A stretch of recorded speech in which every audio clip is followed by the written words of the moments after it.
Council Committee of the Whole is here to review the June 24th meeting with the city engineer and provide a recommendation to council regarding the design of the future improvement of the intersection of West Main Street, State Route 41, and Experiment Farm /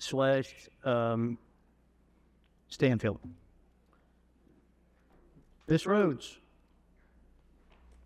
Good evening. I think we'll just start by kind of quickly going back through the presentation just to kind of refresh everybody's memory, and then we can go from there on questions or... That'll be good for those that weren't there. Okay. If you wait 30 seconds, then you won't have to start over. Up top.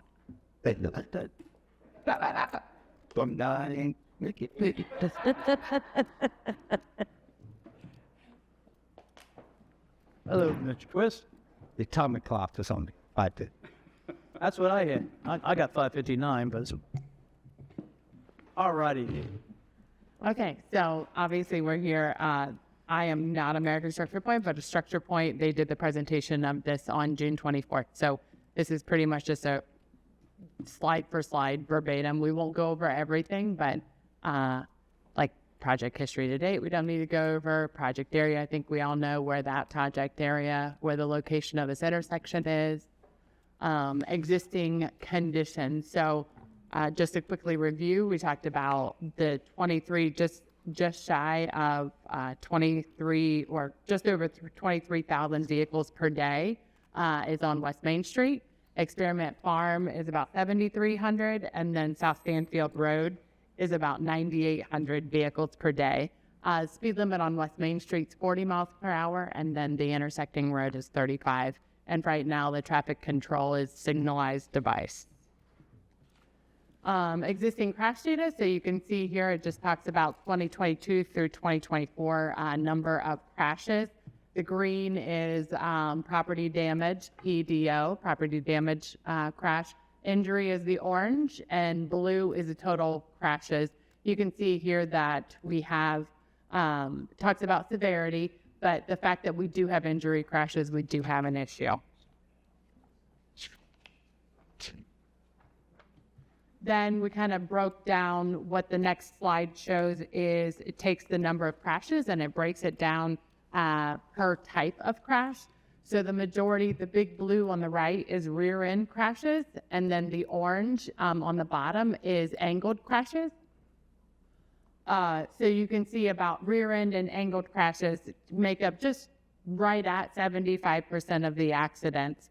There is definitely a safety concern when you talk about angle crashes as the speed limits increase due to the vehicles trying to turn left, that conflicting point, trying to hit that gap, and vehicle running a red light and trying to hit that gap and not get hit by another vehicle. Just a description on the angle is, would you classify that as a broadside T-bone? Yes. Type? Yes. Sorry. Yep. And both types of accidents, the rear end and the angle, can be addressed by a roundabout. The collision diagram, what this essentially does is it just shows kind of location of accidents. So you can see the little text that are line by line. They look at the accidents and they say where they're coming from and what are they doing. And so essentially this is just another way to show the accidents that are at the intersection. What this does show though is talking about the rear end accidents and how at this intersection, 53% of the accidents that occur at this intersection are rear end crashes. And it just points out the state Ohio average is 22%, and then Troy City is 27%. So this is over 2 times the statewide average and far exceeds actually Troy City wide. Mr. President. Yes, ma'am. Some questions. What would you prefer at the end or as You we can ask go? questions. I just wondered, are there any other intersections that we know of that have this high percentage rear end crashes? While we look at intersections, we don't necessarily look at intersections, but not that I know of, not that we know of. So what's our second busiest intersection? Probably Troy Town and A block up. yeah, and West Main. I can state with pretty high confidence because of how that is signalized and how that's timed and cycled, that there wouldn't be the same number of percentages of accidents. I would venture to say, but I don't have numbers to back that up. Do you know what our next highest intersection is on? Is this our highest incident? For accidents, it's in the top 5. I know like Interstate 75 in West Main is always really high. Troy Town is always one of the highest. And then this one's one of them. What about the square? Because I know there was a big accident today. Is the square in the top 5? It's probably in the top 10. I don't know that it's in the top 5. Some quarters, I get quarterly accident like summaries from police department, and sometimes it's probably in the top 10, but I'm not exactly sure. And did it, John, not to stop, but I just because some people might not have been there, didn't we compare McCaig Dorset to, didn't they have some data on McCaig Dorset and the number of accidents compared to? We are monitoring McCaig Dorset, so I probably spoke about it at the meeting. This intersection is much different than McCaig Dorset.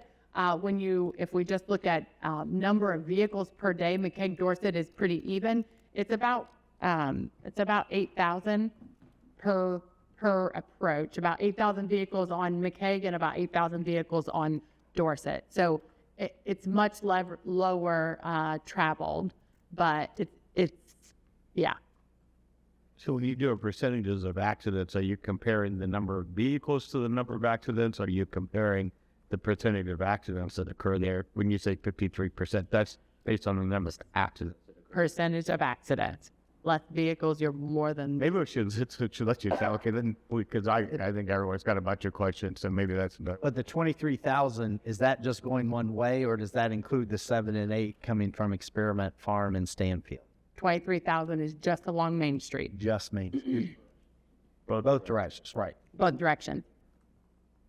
Which is triple what McCaig Yeah, yeah, Dorset, because they're just 8.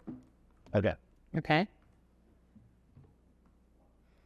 So then we talked about pedestrian conditions or existing conditions, pedestrian crossing. So this is just for existing conditions, and it talks about the length of the crossing.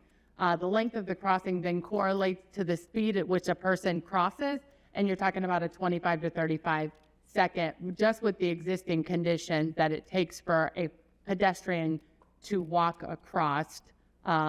The longest lengths are actually Main Street, West Main Street. So that's pretty extensive. I mean, if you look at the length of this crossing versus any other intersection, you can tell that, it's a 1-to-1 correlation.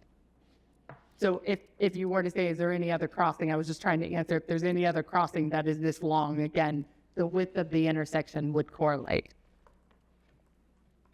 And then this also correlates, like if somebody's pushing a button to cross West Main Street, that's the red time that you're seeing on Main Street, right? So you're talking about that minimum of 25 to 35 seconds of red time on Main Street. And then congestion. So travel time. So we talked about congestion through this intersection and during peak times. That the improvements, the proposed roundabout, talks about improving the congestion and reducing the travel time from Troy Town through the Peak Meyer intersection by 25 seconds. So from 106 seconds to 81 seconds. And I know that doesn't seem like a lot, but if we were to sit here for 25 seconds and be silent, it would be a long time. Plus, as you see, like that semi right there, right? This is also a main intersection corridor for a lot of our industrial, small, light industrial businesses, the Honda, the Comeo, the F&P, the Pella, anybody else that I may have forgotten, right? So when you talk about the number of trucks that are going through this intersection daily to get to those places and to take supplies and goods from those places that they are selling, it's not just us as commuters, right? We like to be selfish a little bit and say, well, 25 seconds maybe isn't that big of a deal 2 times a day for us, but it correlates directly into money for the businesses.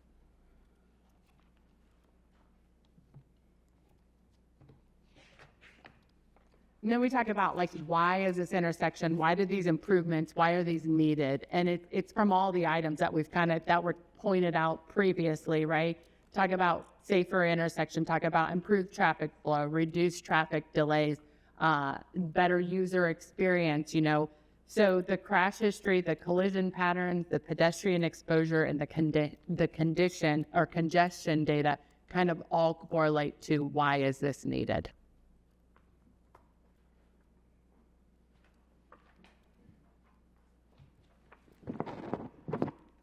And then when we get to the proposed capacity improvements, one of the things that I would point your attention to are the right two green kind of columns.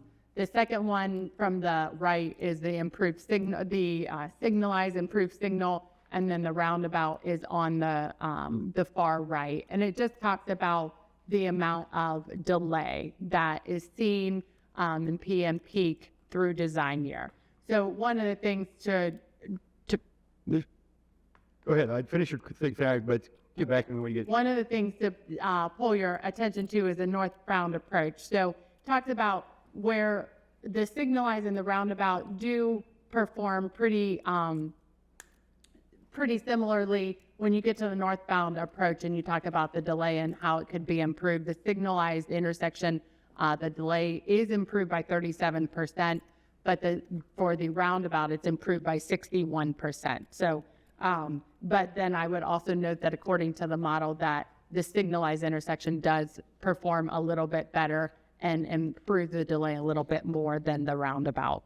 Another thing I wanted to point out at this point, even though we're not looking at the corridor, is that if a roundabout were chosen, all of the signals would be retimed. We'd be looking at the design of the roundabout. You'd be modeling the roundabout and how it's going to function, and then we would correlate the timing of the signals in all of this corridor, pretty much probably from Dorset all the way to potentially even King's Chapel out there on the west, looking at all the timing of those signals and retiming all of those signals. And then I know it was a point, I'm not sure which direction, like when we talk about West Main Street, we talk about the Peak and Meyer Foods, and we talk about Maryville, those two intersections, they rest in green on West Main Street. I know there were some people saying, hey, I always get stopped there. I'm not sure if you're talking about getting stopped on Main Street or if you were talking about getting stopped on the side street, but they rest in green on Main Street. So if there isn't anybody at that intersecting at Maryville, nobody's coming from Maryville or nobody's coming from Lowe's or Myers, it will not turn. It won't flick to stop West Main Street traffic. Jeff, did you have Mr. Schilling? Thank you. When you're looking at these percentages, and they sound impressive, but when you get like 61% reduction in the roundabout, it goes from 67.4 Second. down to 26. Yep. I mean, you're still talking 30-some seconds, 39 seconds. You're talking about a 26-second delay for a roundabout. Right, but without anything, it's 67. Yep. 26, I mean, still you're talking like we're saving 35 seconds or something like that. I'm not going to do that. And then all the other figures are the same way. In other words, like, And that's at peak. I mean, you're going from 28 to 25 or 28 to 27, 1 second. It's 4%.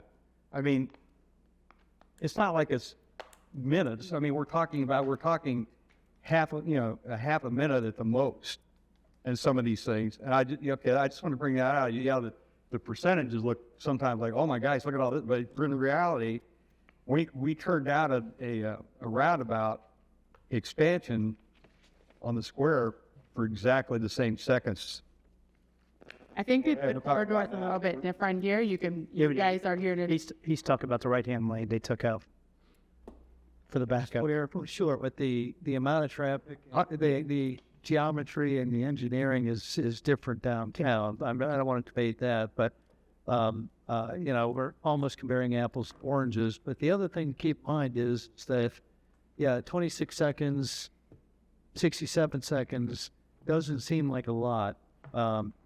We debated whether or not just having a 67-second pause and just seeing how long people could last before somebody said something or somebody started getting anxious. And people always think that they're sitting in an intersection for 3 or 4 minutes, and in reality, it's not that much, but it just seems like it's that much.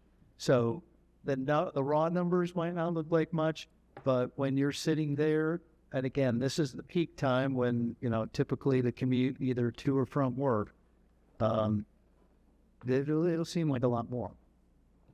And we hear about it. So,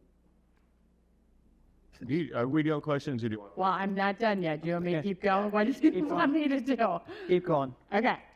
So this is just a simulations. I didn't think we were going to watch these again, but we can always go back and we can watch them if anybody has specific questions. So, but just talking about proposed safety improvements. So what this table shows is that on the left is a description of the different accidents, and this is essentially talking about the safety of an improved intersection. So on the right, again, it talks about percentages. It talks the second to the farthest from the right is signalized, and then on the right, the green column is the roundabout. And essentially it's talking about 68% fewer crashes for a roundabout versus the non-improved. And then I think it says 67.9 for an improved signal. The same. Yes, that's improved. That's the same number. Improved signal. 67.9 versus 68.6. Correct. That's basically the same amount. Correct. Move on. Okay. So just to review the intersection and what is being proposed for each of the intersection improvements. So this is the signalized improved intersection. I know it kind of like we zoomed in as far as much as possible, but I'll just kind of speak through it. So there are no additional through lanes in any direction. What it does add is it adds a westbound right drop lane, West Main to Experiment Farm. It adds a southbound right drop lane from Experiment Farm to West Main. It extends left turn lanes for eastbound and for westbound.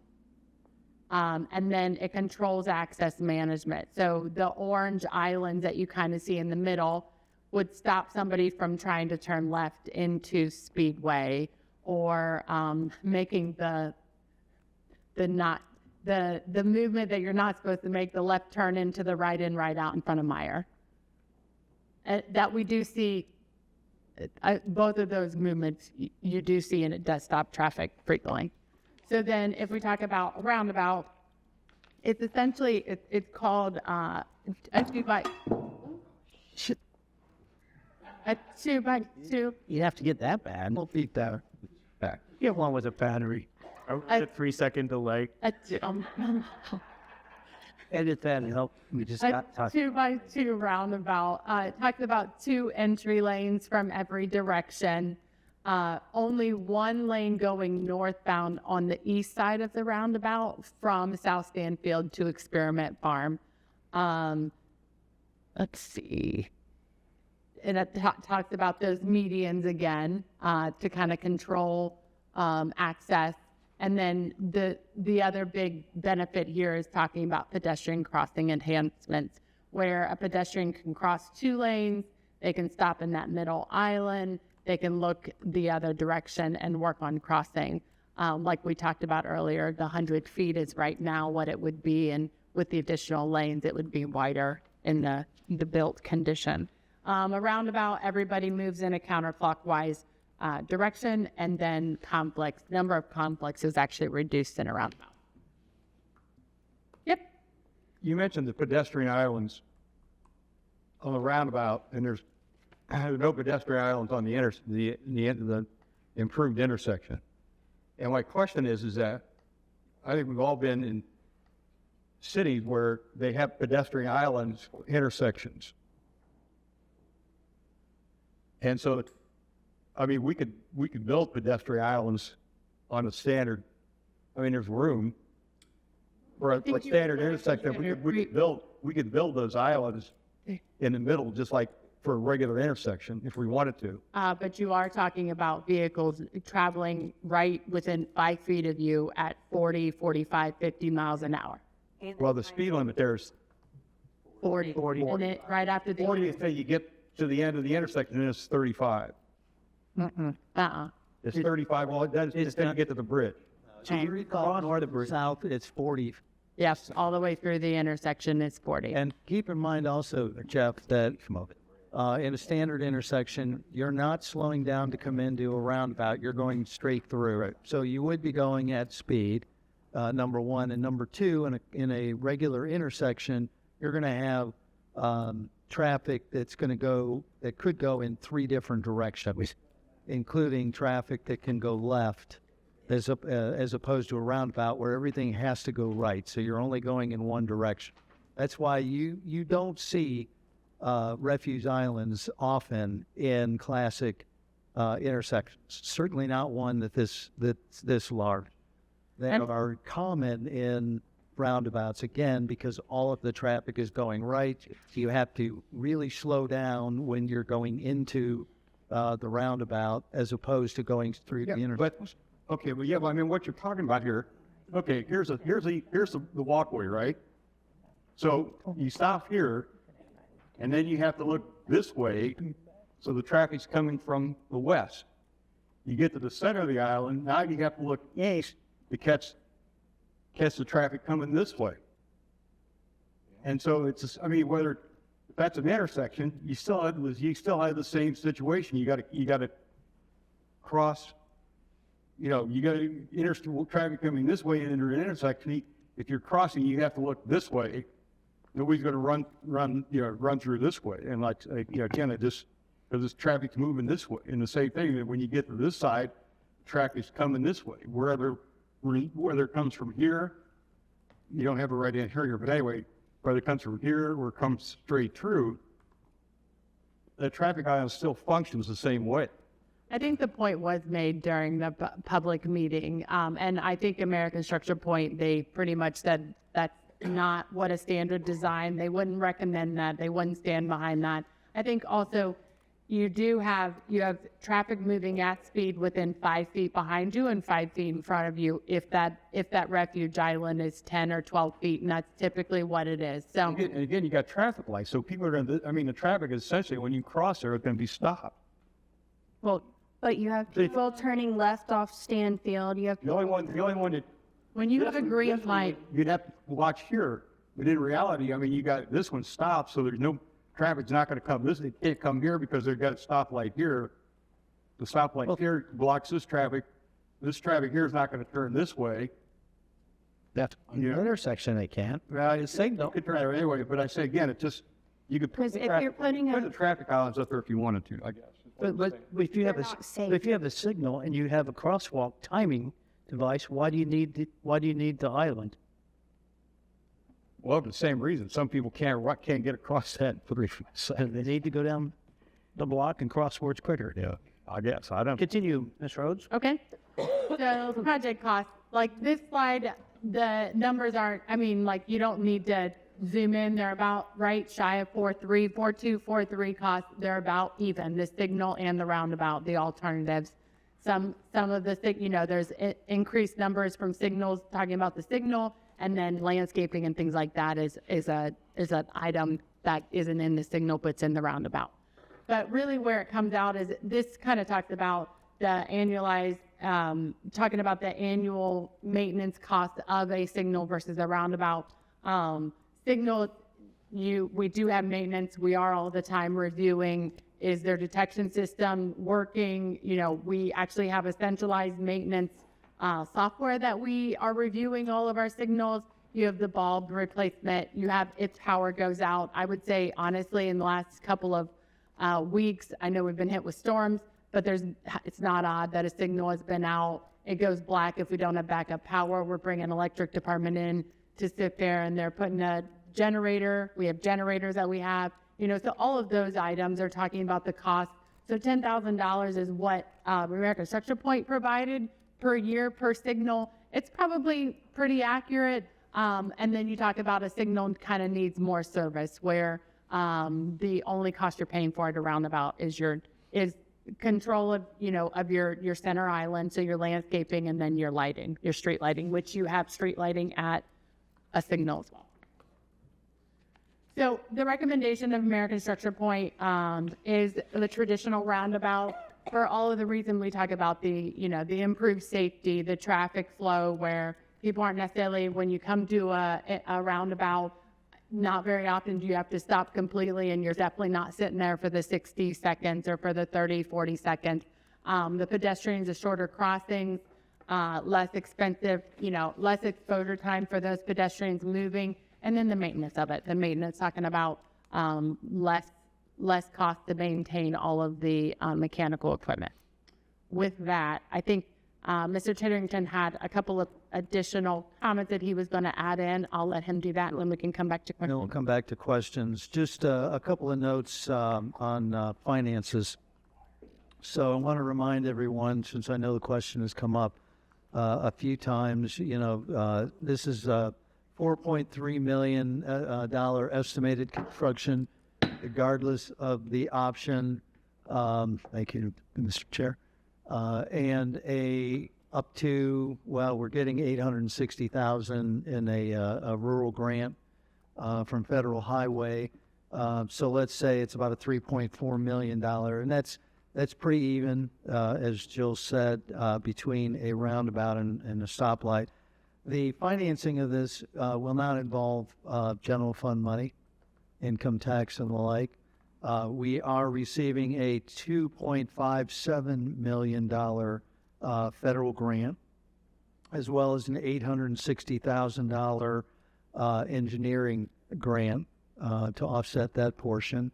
And in addition, with the Walmart development almost 25 years ago, that was set up as a special district, a tax increment financing district, where the bond pays for all of the infrastructure, and the excess has to be captured in that fund under the legislation that was passed, again, 20 to 25 years ago.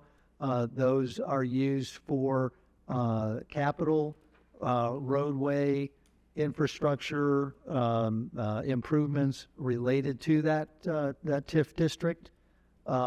And per our attorney and firm that set up the TIF legislation 2 decades ago, the fund balance in the TIF fund, Fund 444, is available, is adequate, and is eligible and will be used to offset the difference between the federal grants and the additional costs. So again, there won't be any kind of general fund allocation needed. And since 2021, we have included in the TIF 5-year capital plan, Fund 444, an allocation for a portion of the improvements at that intersection. So we've planned for it quite a long time, and again, there are adequate resources to offset the difference between the federal grants and the total estimated costs.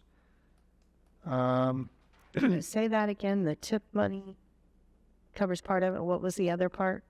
Federal grants. Yeah, the grant. We'll get 2.57 million will come from the STP, I believe, Surface Transportation Program, which is the U.S. Department of Transportation Federal Highway, and then a separate grant, which is rural and tribal. We qualified under the rural part of it, program to offset the engineering costs. Right. And Then the rest and the rest of it is will the- come from the TIF all the remaining. fund. Yes. Okay. Are you done? Go ahead if you're not done. With financing part, yes. No, go ahead. Well, the financing isn't tied into a timeline now, right? Or maybe that's what you're going to address now, because I don't think Jill hit on that. we will. We'll talk about the construction. So this project has been part of the long-range plan, the TIP, if you will, which is the acronym that MVRPC and the Federal Highway uses. It's been in there for a long time. It is scheduled for fiscal year 2029, which in federal terms is the second half of 2028, first half of 2029. That is, and so the way we plan to structure this is we will develop or we will go out to bid in that time frame. It may be the second half of 2028 that we go out to bid, but the bidding will include a stipulation for the successful contractor that they would not start construction until calendar year 2029. Or 30.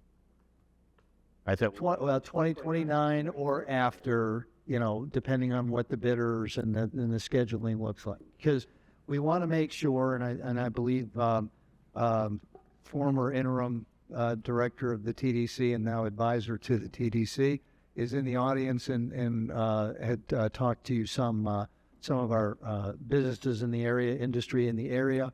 The construction schedule was a question.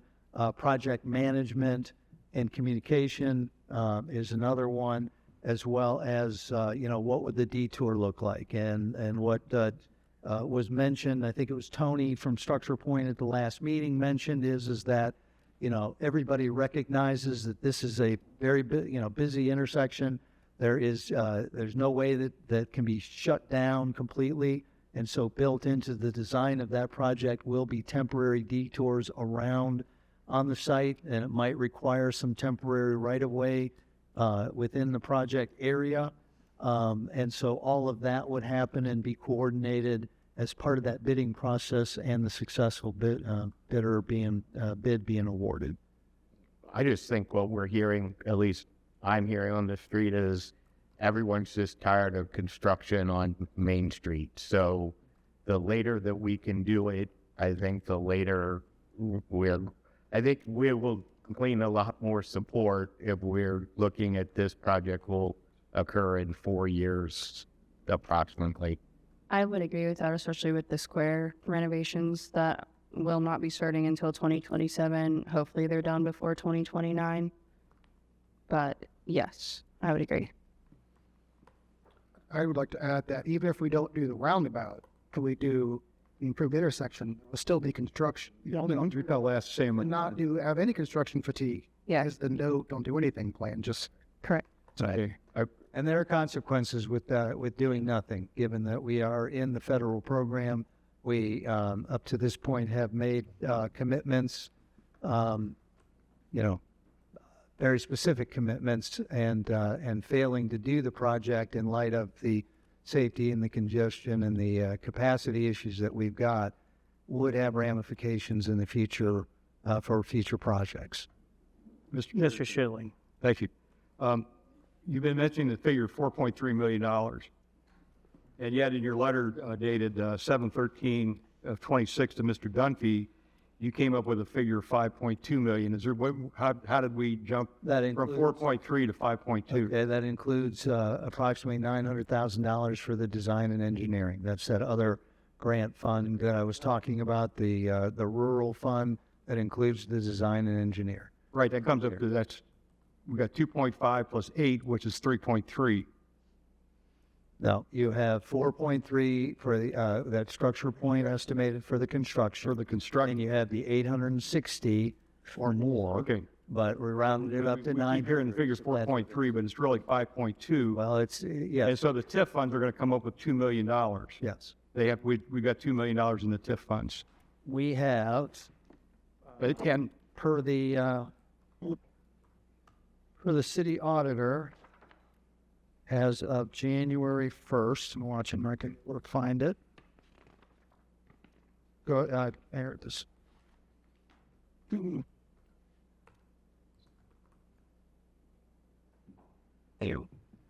Sucks getting all late. We have we have an unencumbered balance at the beginning of this year of 3.7. It includes $600,000 for some kind of engineering, which we may or may not. So by the end of the year, we would be at $3.4 million. Okay. So we Then tell me again how this money gets into this TIF fund. Who pays the money into the TIF fund? These funds are, it was an economic development incentive program, or it is, because they still exist in Ohio, Right. where the tax increment, the incremental increase in value only, so the base property taxes continue to be paid and distributed accordingly, but the improved value is what comes back in and pays for the estimated bond payments, principal and interest, and any anticipated infrastructure improvements that may happen over the life of the TIF. So we use Walmart as an example. Say they built their store for $4 million. Today it's valued at $7 million. Then they pay tax on not only the $4 million that the building was originally built at, but then they pay tax on the $3 million that it's appreciated over the course of that time. Is that correct? That's correct. I mean, they'll continue to pay the property tax as if, you know, they saw improvements to the property. And then so like most corporations, at the end of the day, they take their whatever their expenses are and they just build them into their cost structures. That's correct. So essentially, you shop at Walmart, you're paying the cost of this thing. Well, Realistically. You're not paying any more than you have been for the last 20 years. What I'm saying, because I when mean, the TIF the came in question place. here Yeah. again is that They're not adding the TIF money on, the TIF cost onto But it. Cost of property. They're just paying a property. district like this is something that is taking advantage of the incremental increase in value to benefit that development. right. But what I'm saying is That's the whole That is an excellent way. I think what you're saying is all the money in the world is all the citizens' money. Yeah, Exactly. at the end of the day. at the end of the day, But that's every there's single no dollar in there's the no such entire thing as free world. money, and I don't care whether it's TIF money or federal grant money or state grant money or income tax money from the city of Troy.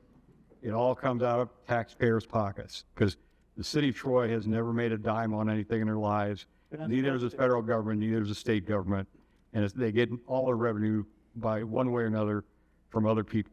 That's all I'm saying. I mean, that's every dime in the Your TIF world. money is not causing you any higher price at Walmart than if they didn't have the TIF. I don't know. I don't know what.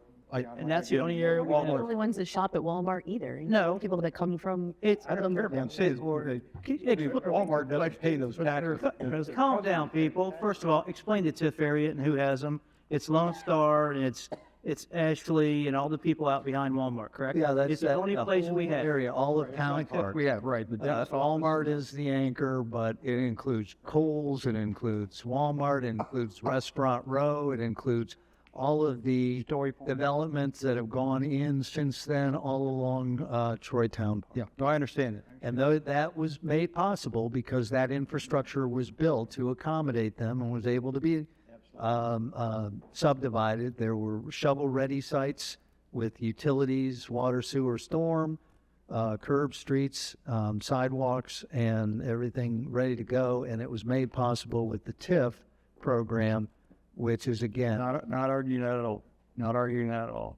I'm just saying it's, yeah, we pay for everything.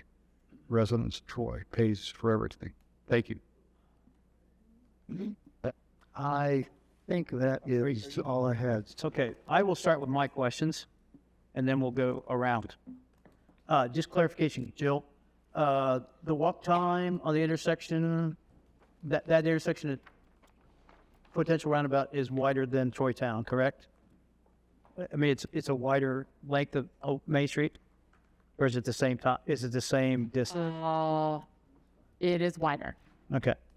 And then I think Structure Point had, and on the Structure Points diagram, the current crosswalks, even in the redesign, are basically the same place they are if we go with the signal, correct? Yes.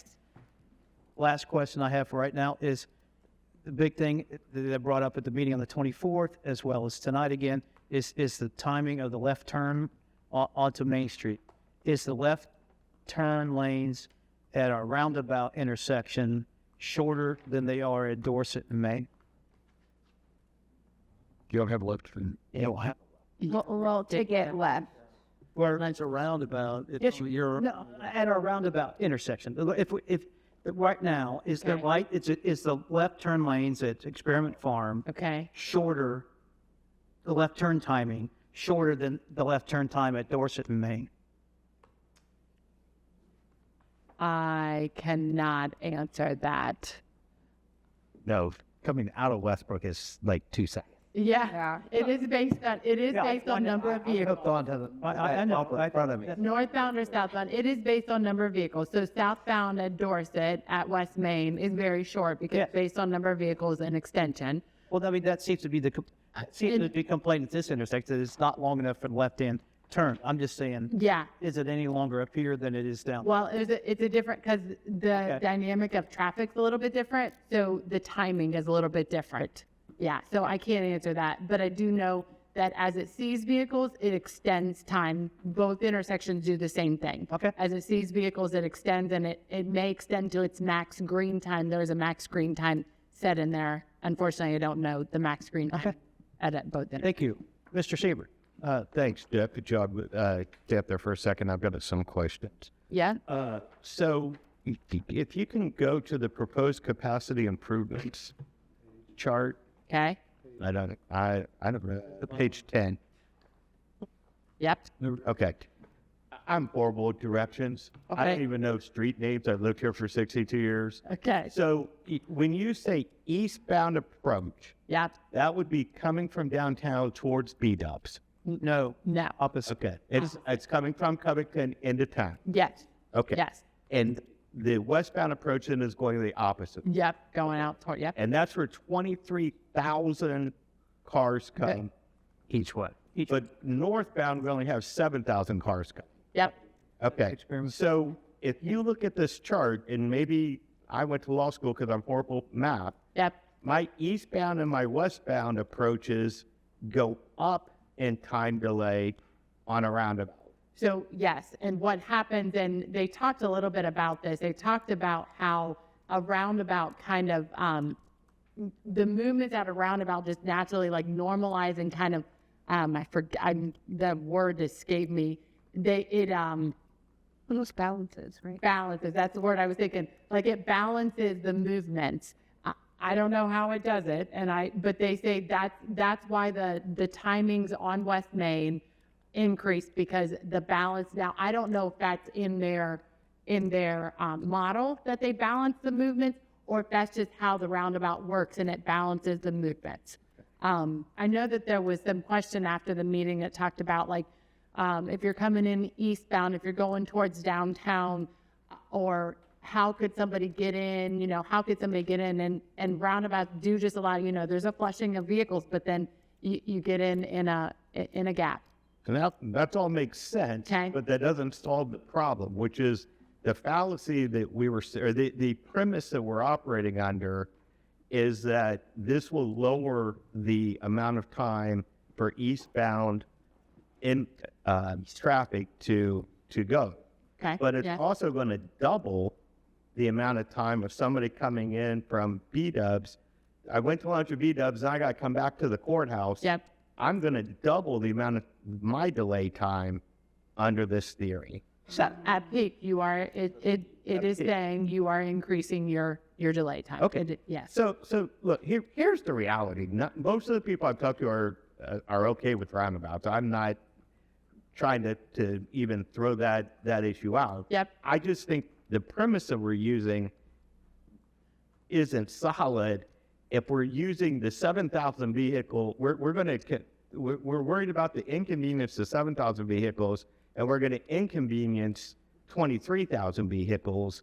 I don't know that that's a fair reason for us to go back to the community and say, hey, this is what we need to do. Now, accidents might be a fair reason, and there may be other reasons to do that.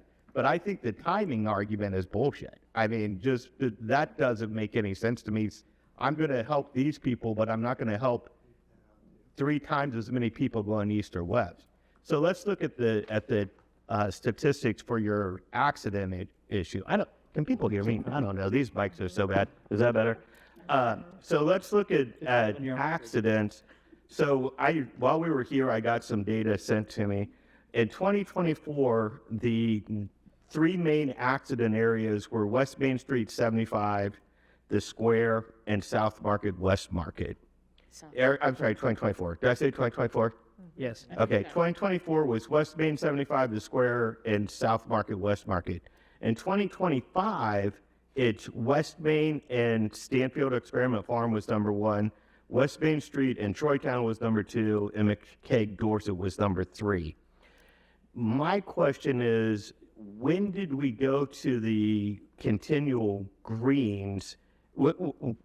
As a traffic or as an engineer, the city's engineer, what would cause the accidents to change from the Square, Southwest or South Market and West Market and West Main and 75 to West Main Stanfield, West Main Troytown?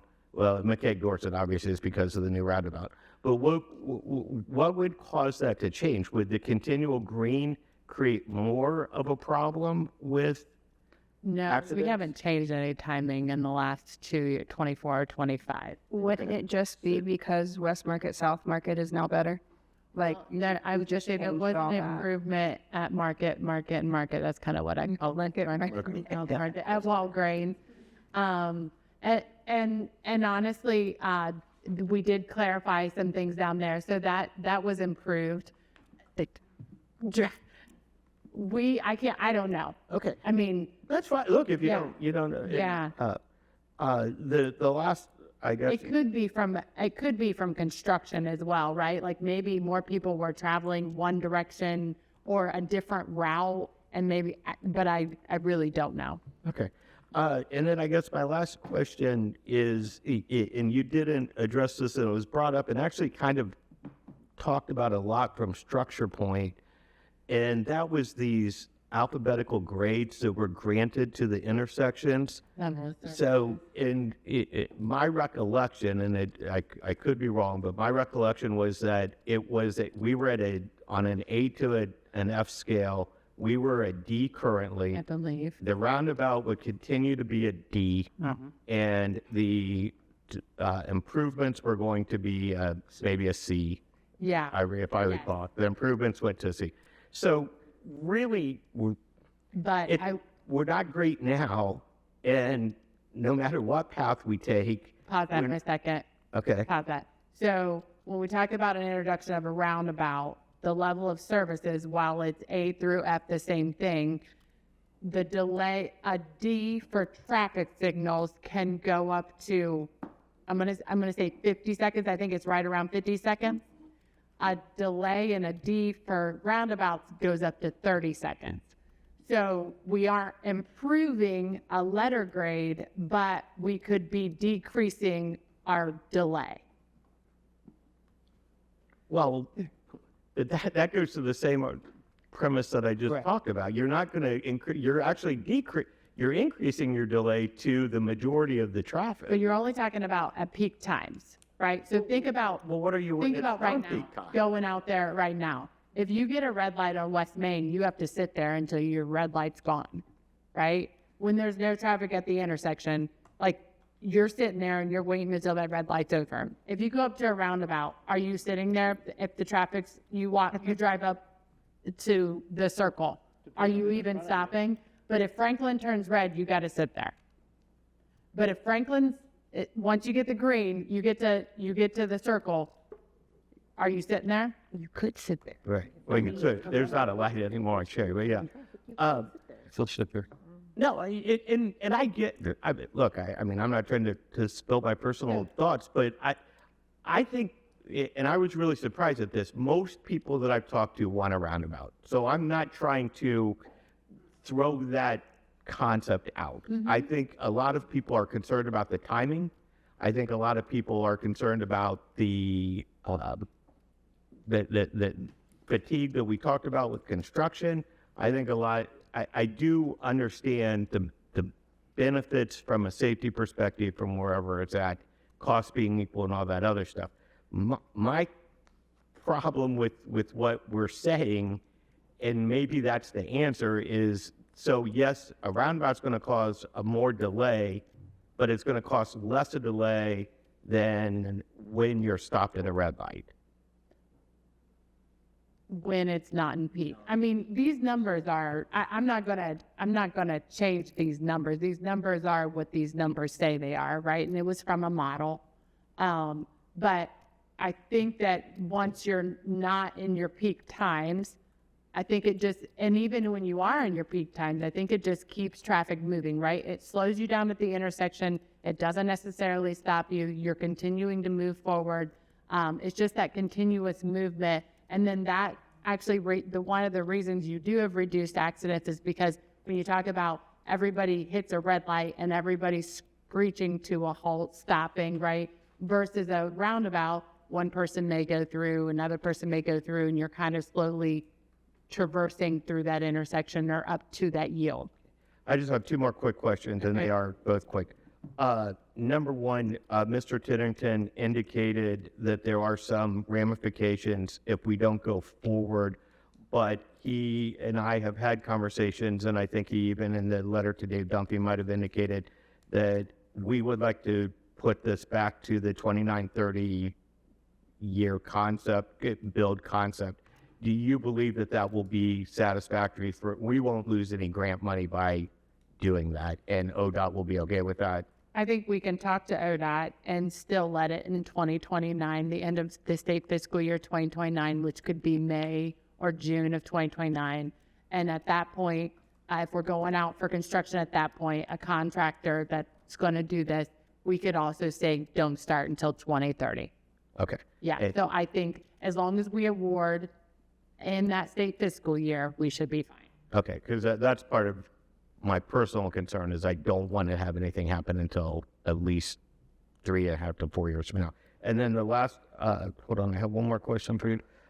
We've indicated on a number of occasions this is Structure Point's recommendation. Okay. Is it safe to assume, or do you concur that it is also staff's recommendation to follow Structure Point? Yeah, I mean, we've hired a consultant to do work, right? And well, but there's been times when you guys haven't agreed. Yeah, but I don't know that a signal, I drive out there every day. I don't know that a signal is going to be any better. I think it's going to be less safe for pedestrians, right? I think, like, if you're really thinking about trying to get people to move more on multimodal levels of transportation, I think the roundabout's going to be way safer, because I look at that crosswalk and people walking across at that crosswalk, and I feel horrible for them. I mean, it's over 100 feet. It's a long time, right? And then, so I just feel like it's going to be safer, but you don't have to go with staff's recommendation. You can.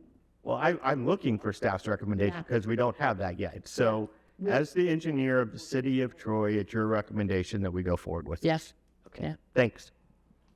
Mrs. Snead.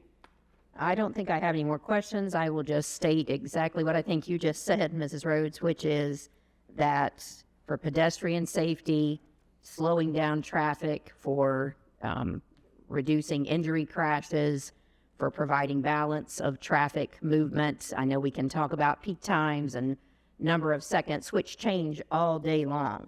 And you have to look at that peak time because that's what you're planning for. So that can make things different. But I just think if you think about how a roundabout works, it makes sense to keep traffic moving through a roundabout. But for those reasons, that's what I would support. Mrs. Westphal. I've talked to lots of people about this too.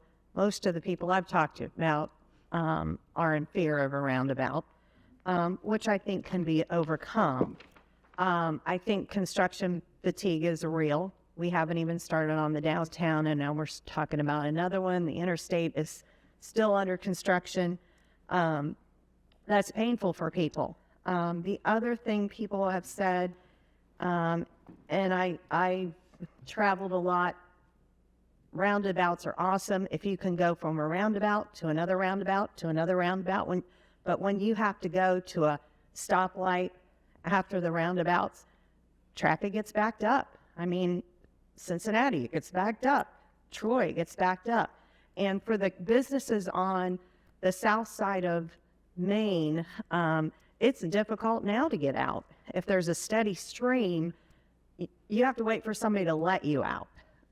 Even now, sometimes you have to wait for that traffic light. But if there's a steady stream, somebody's going to have to let you out because there's no other way to get out of there, to get onto Market and go east from the south side. Those businesses, the LabCorp and Jimmy John's and Q-Nail and all that stuff over there. So that's a concern of mine. So I know you said you can time the lights, but you know, they're still going to have to stop at some point. You know, they turn red. So things will get backed up. And if there's a whole line of trucks, that roundabout can get backed up. I mean, it just happens. So people have to realize there's going to be times when it's going to be backed up. So I'm not really in favor of that. I've also talked to people who said with 2 lanes that there's going to be confusion. I watched the video. I wasn't at the meeting, but they said that, you know, there is a learning curve. There may be more accidents for a while until people learn. My fear is that, and he even said, stay in the outside lane. Well, that can be a problem too. You know, if you're constantly staying in the outside lane on a roundabout, it causes some issues with people trying to get out. So I'm concerned about that.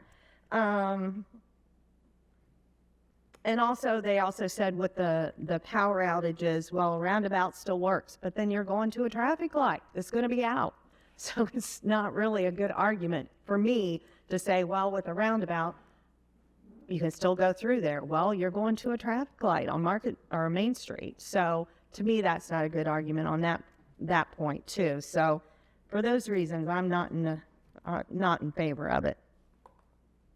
Thank you. And just clarification, I don't know that Structure Point said stay in the outside lane. We had a citizen say that, Okay. and that Good was point. not good advice. No. The point was Mr. to Schill. take your lane and stay in the lane that you need to be in that's marked for the direction you want to go. Yeah.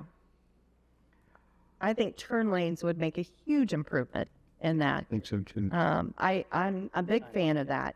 And to allow traffic to make those turns without Worrying about getting hit. worrying about it. Yeah. So that's my 2 cents. Mr. Schilling. Okay, let's talk about a couple of things here. First is the traffic accident reports. And again, the city of Troy is calling severe accidents ones where people are transported. And I guess they really don't follow up to see, you know, with their broken bones or their head injuries. I mean, there's no reporting on that, probably because of privacy concerns. It's just a matter of they say, well, if it's a severe enough accident, we transport, you know. And give you a little background, my wife and I are involved in what they call a fender bender a year and a half ago over in Indiana. And it was a speed less than 25 miles an hour, but our airbags went off in our car. And squads were called, and they asked, do you want to be transported? You know, we could have been transported, just have things checked out. We didn't. But again, part of the problem is that with fender benders, there's other things that happen. So in my wife's case, you know, she was severely bruised by the seat belts and the airbags. Didn't show up for 2 days. She continues to have nightmares and trauma, panic attacks concerning this 25-mile-an-hour fender bender. And we don't track that as part of the city's, the information that you got doesn't track what happens during these fender benders. You know, again, so I mean, we have to use statistics. We have to, you know, I guess we have to wash them out and clean them up. But essentially, you know, I mean, you can be in a fender bender and have ongoing problems afterwards is all I'm saying on this. And again, whether they transport or not, some people, like I say, again, it was our option to be transported. At the time, there was no real injuries. But again, we could have said, yeah, let's get transported and make checked out. I mean, so, you know, so as using transport for a measure of severe accidents is, I guess, the best we can do on that. As far as pedestrian crossings, again, of course, it's, they're working now. I don't, it's as you say, I see people, I live out in that area. I see people scampering across those highways. Most of them use the intersection down by going into the first intersection down by Walmart. Or not, by Walmart down there. They use that, Troytown versus, but again, they'll cross. People that stay in hotels will walk down the sidewalk and they'll cross and go to Myers. Okay, I mean they use that, and so it's doable. I'm not saying it's the easiest thing in the world, but I think again, and there's actually a traffic island on the corner of South Stanfield and West Main Street, because there's a right-hand turn, and then you have a traffic island, and then you have your 4 lanes that you cross. Well, actually 3 lanes you cross. Going across South Stanfield. So again, we have a traffic island there now. I mean, so it's not like we can't put traffic islands into this thing. I mean, we're essentially getting, my estimation is you're getting a bare bones intersection versus the roundabout, and naturally the roundabout's going to look a little spiffier, I guess, or we use some sort of a word that's, from that standpoint. But again, I mean, there's ways to design intersections that maybe take care of some of these concerns that we have. I can't tell you how many times I've asked the Oda administration to look at reducing West Main Street to 35 miles an hour. It should be probably from at least down there by the subdivision, the new traffic light they put in the subdivision there. That thing should, I mean, that should be 35 miles an hour. It's just, and again, you look at this thing, you say, well, why do we get these T-bone crashes? We only get 2 or 3 a year, but you wonder what happens. And again, I think everybody looks at it on a realistic basis. You're approaching a traffic light at 40 miles an hour, and it turns yellow, and you're coming at it at 40 miles an hour. You say, what are you going to do? Well, I think I can make it through. But if you approach the traffic light at 25 miles an hour, and it turns yellow, you say, well, I think I can stop. So again, it's a matter of traffic monitoring. And I think that as we look at our society today, I think people are in a big hurry to go nowhere. I mean, our speed on West Main Street now is 45 miles an hour. You're not doing 45 miles an hour, you're getting run over because of the improved lanes and that type of thing. And why don't we run a radar out there? Well, 45 miles an hour, that's the normal traffic speed. That's, we don't do anything with that. The traffic speed limit out there is 35 miles an hour. If we need a traffic control officer full-time to patrol our streets to get our speeds down to within the sign limits, then let's do it. I mean, in all probability, we could write enough speeding tickets in the city of Troy by the time you stop somebody for speeding, and then you can look while you're using your cell phone and your seatbelts aren't on and all the other things that they pick up when they stop somebody.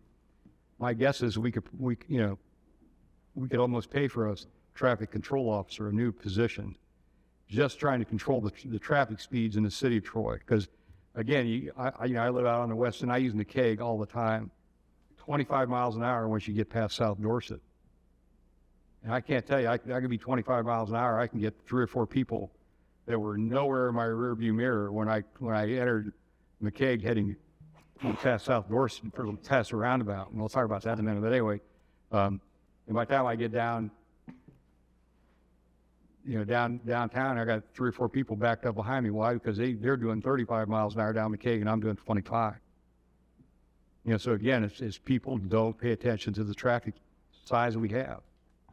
And so how do you again, I go back to the old, I don't know how many people remember Northampton over on, out there on, was it 55 or 41 or whatever it is out there. And man, you hit that town and you're doing 55 miles an hour on this, and you hit that town at 39 miles an hour, you're going to get a traffic ticket. And Northampton paid for their city government because of the amount of traffic tickets they wrote out there. I don't know if they do that anymore or not. But, again, I'm not saying we have to be that severe, but I mean, in my lands, we could, we all know that our streets, the speed on our streets is higher than what the signs say. And that's a given. That is an absolute given, and we have to take a look at that as well. And again, the same thing here. I mean, we've reduced West Main Street to 35 miles an hour. That's going to help those rear end collisions and that type of, and the T-boning that we get out there, I think.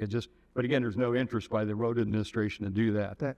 Mr. Chair, hang on. No, I have a question. Yes, Mr.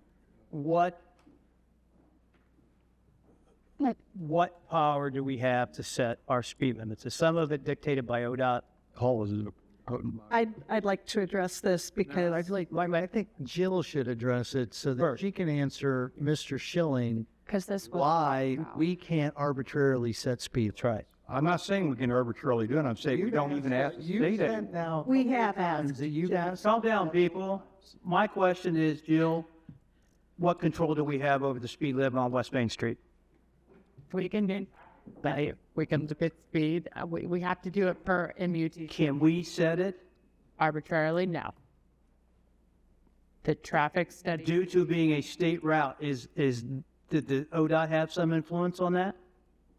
Yes. Control. ODOT reviews it. That's We what make a my question is. recommendation, ODOT reviews it after an engineering. But Okay. I know, I think, I want to dive in just a little bit more than that. To look at this, and it's like, well, we have to go to the state to do it. We've done studies before. And my point in this, Jill, is when a study is done, those speed limits are set based on a certain criteria. Yeah. It's a weird criteria. It doesn't make a lot of sense from sitting up here, and I don't disagree with that, but it is what it is. An engineering And standard. what is it? It's typically heavily influenced by the 85th percentile. That is not the only thing that comes into play, but it is heavily influenced by the 85th percentile. So a lot of times, like that speed limit out there is 40 miles per hour. That is not in the MUTCD, or that's not in the ORC. There are speed limits that are set by the ORC if you choose not to do engineering studies, like when a new road goes in a residential area, it's 25 miles an hour. You know, there's commercial districts, and so you can read ODOT's, the Ohio Revised Codes rule, not ODOT, the Ohio Revised Codes rule about commercial districts, about business districts, and you can set, so the 50 miles an hour out there on West Main, further west, west of Lowe's, is set per the Ohio Revised Code. There's a 451121. If you want to read it, 451121 sets the speed limits unless you choose to do an engineering study. And it's kind of spelled out in there that if you do an engineering study, and then ODOT further defines what the engineering study is what the parameters of that study are. So as a council member, let me talk for a minute. As a council member, I approached Jill and I said, I would like to see West Main Street 35 all the way from on the other side, the west side of the east side of the interstate, all the way to Washington Road. ODOT said no. They were keeping it the way it was. They finally, after several years, agreed to put in the light at King's Chapel. That will slow the traffic down. That will moderate the traffic. It's been asked. The studies have been done. You haven't been a council for 6 years. Yeah. So I'm saying again, if we continue to have these, They put it in King's Chapel while I was there. then that's a reason to go back and say, hey, let's take another look at this thing. But I mean, if we're saying we have severe accidents enough that we should consider a roundabout, then we have severe accidents enough to say, hey, we ought to take. It's been 6 years or 5 years. We got to take another look at it. But we also know that the speed of the traffic hasn't changed. We know when we're driving through the corridor. We know when we do traffic counts, we get a speed. And so if the speed of the traffic hasn't changed, it's not the outcome of the study. It's going to be wasting money. Well, yeah, but if the study shows that they're doing 65 miles an hour out there, which they do, and that's the normal, I mean, a lot of people do 65 miles an hour once you get past all the traffic lights. And then you say, well, 86% of that, well, that's 55 miles an hour or something. Yeah, I mean, to me, that's, as you say, it's a very arbitrary figure, but again, they do another traffic study, find out, and they, I mean, again, it's the same deal. I mean, you're trying to do 45 miles an hour going out of town on West Main Street towards Covington, but, you know, yes. Just a point of order, can we keep the conversation towards the roundabout? Roundabout, then. Well, that's what I'm saying. That's why, Mr. Wood, that's what I'm saying, is that part of the problem with the, you know, some of these things that we're talking about is that we have excess speed and we're not doing anything about it. Okay, so in other words, that, as I say again, you know, when we say the speed limit out there is 40 miles an hour, yeah, that's the speed limit, but that's not what they're driving. You know, they're not. We know, and I say again, heading, you know, so it's a matter of, you know, how do we control the speed, and regardless of whether we have an intersection or a roundabout, because I guarantee you, if somebody comes in that roundabout at 40 miles an hour, they're going to run into somebody. Standpoint, you could control speed by there's different countermeasures to reduce speed. One of them being, you know, narrowing the street. I mean, that's just one, generally speaking. They're not suggesting that on Main Street. I'm just saying there are countermeasures that you can do to design roads to reduce speeds. West Main is just a very highly traveled road. Okay. Jill, isn't that also the point of it curving into the circles to Yes, into the roundabout. The curvature of the roundabout helps reduce speed. Yeah. Are you done? No. We talked about the 28-second delay or whatever the time period affecting the truck traffic, and again, we've got all these very fine industries out in that area, and again, most of these people use what they call just-in-time delivery, and so they take into account how long it takes the truck to get tipped, and it's based on. So they say, well, you know, we know it takes, depending where it comes from, we'll use it. It takes 5 hours to get here. You know, so they load up 5 hours beforehand. We need the stuff. Yeah, so they know how their trucks. They know how long it takes them to get there. They use just-in-time delivery, so they make sure that they have the parts available when they need them. And you know, whether they have to delay 28 seconds or 60 seconds at a traffic light in Troy I don't think that ever comes into play with these companies. It doesn't. I don't think it does. Like I say, because again, just-in-time delivery. They've done a lot of studies on those things, and they know how long it takes to get parts from one position to another to make something. I got a truck driver friend. I asked him, what do you like about it? He said, some roundabouts are good, he said, but most people don't know how to roundabout. Okay, they don't know how to roundabout. In this particular case, you know, I talked to a lot of people. I sent out over 600 invitations. I've gotten a lot of replies back to our meetings. I got a lot of replies from that people couldn't attend. And by and large, you know, a lot of people say, well, you know, I'm okay with roundabouts, but I'm not okay with roundabouts where we want to put one.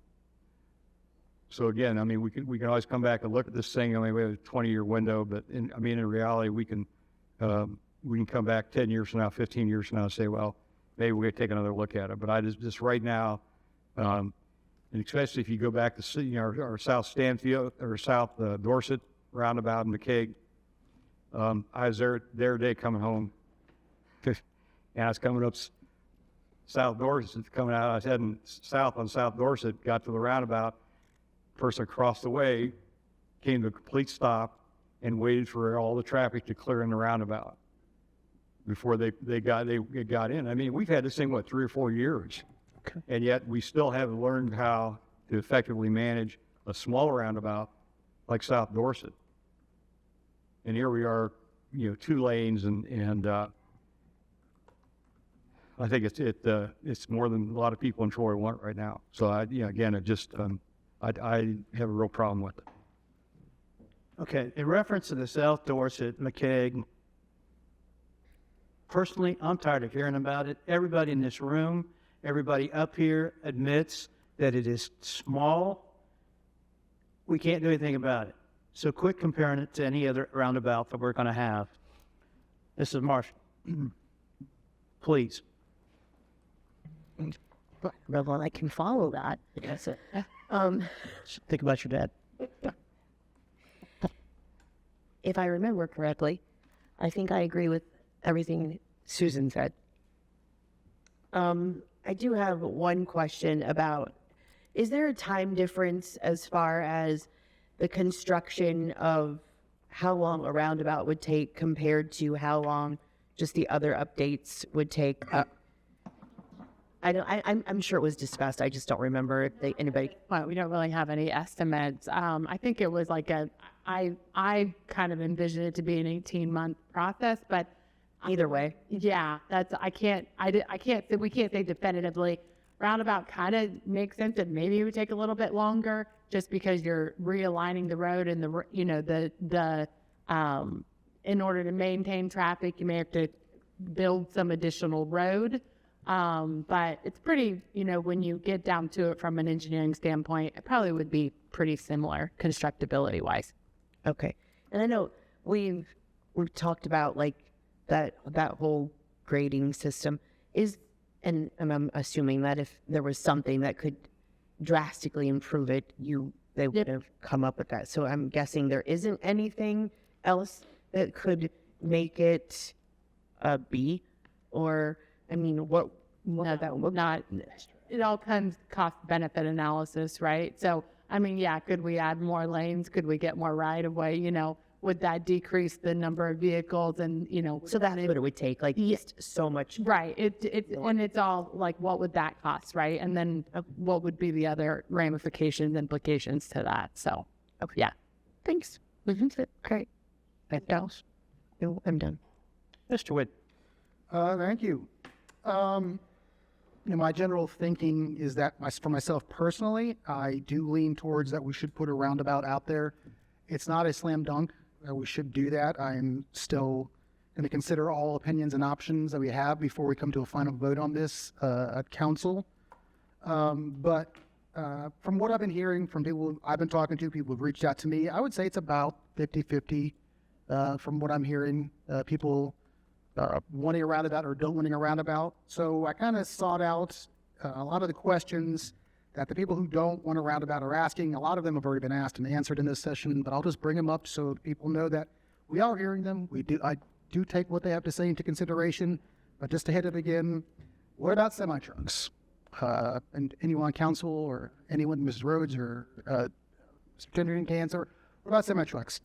Can they operate them? Can they drive through them, period? Or are they going to tear up the infrastructure? I guess is kind of a broad question there. Yep. So they can drive through them. There is the curb, the mountable curb on the inside, or that they can drive and their vehicle would trail over it, their trailer would trail over it. We run turn templates during design to make sure that the roundabout and the angles in which we are, designing in the roundabout are traversable, like talking about semi can fit in them. So right now the roundabout that is shown, they've kind of generally run the turn templates and they can fit in them and they'd be able to get through it fine. So this isn't going to be a huge problem for our industrial base in that area. The semi-trucks are not going to have to go a completely different route now that we if we decide to put a roundabout in there. Correct. They will not. We've actually been in conversation, the development council has been in conversation with some of the bigger industries out there.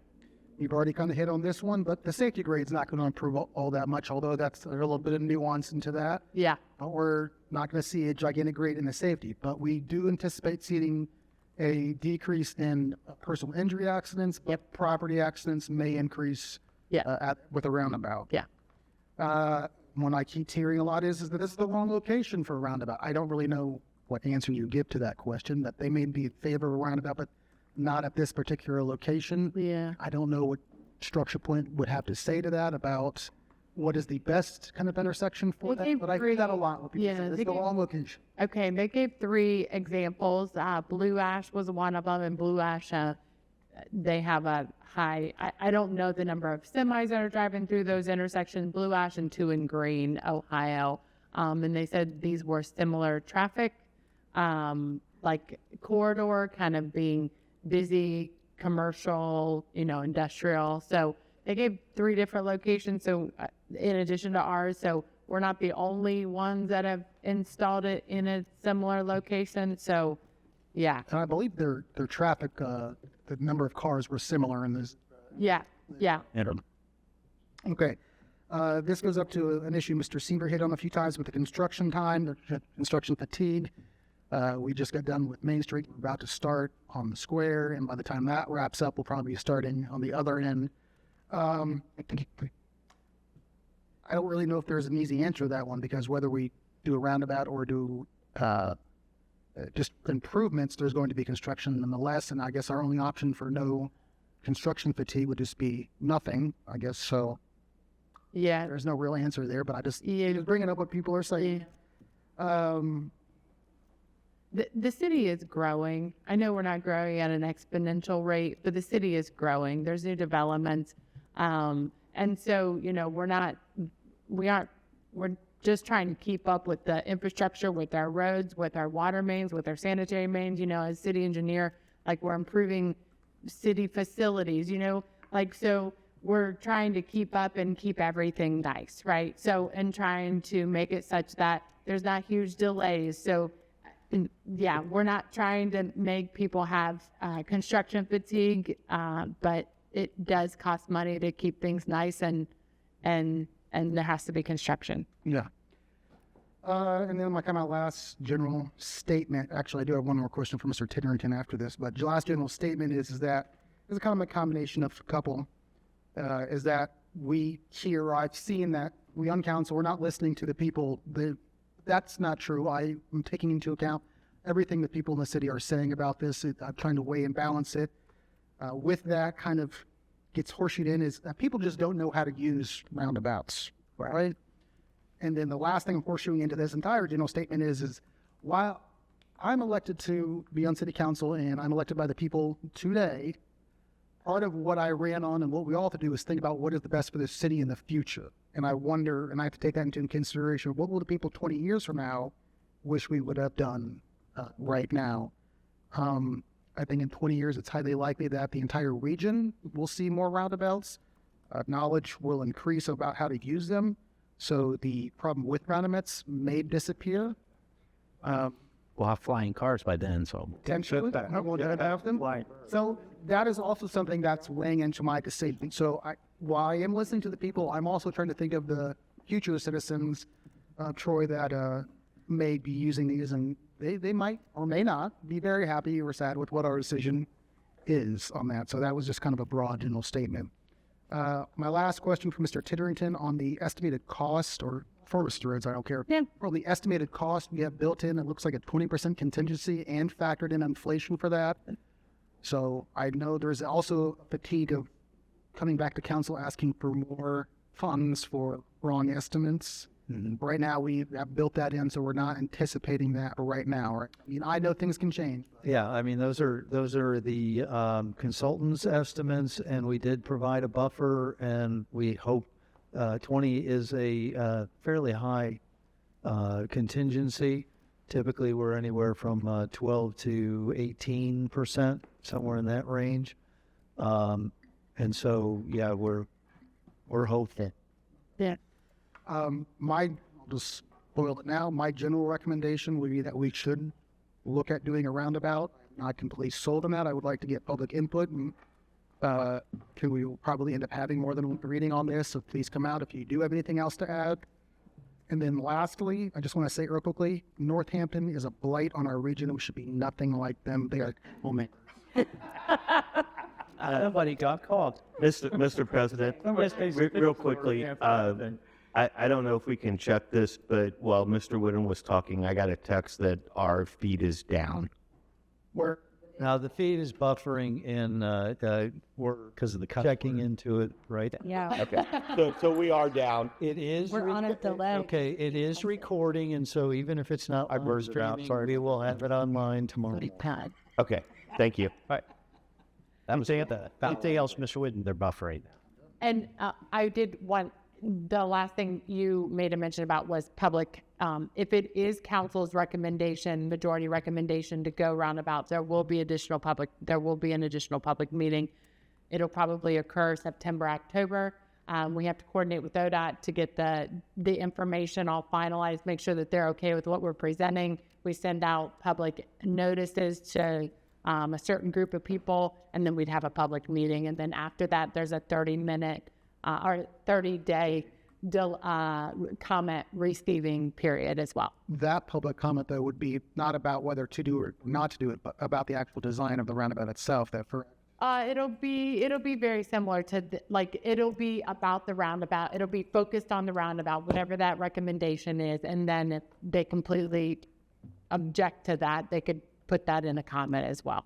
And then ODOT, as well as the consultant and the city, all review those, and then somehow I'm not sure. Like, we normally prepare a response if there's any comments that are that require a response.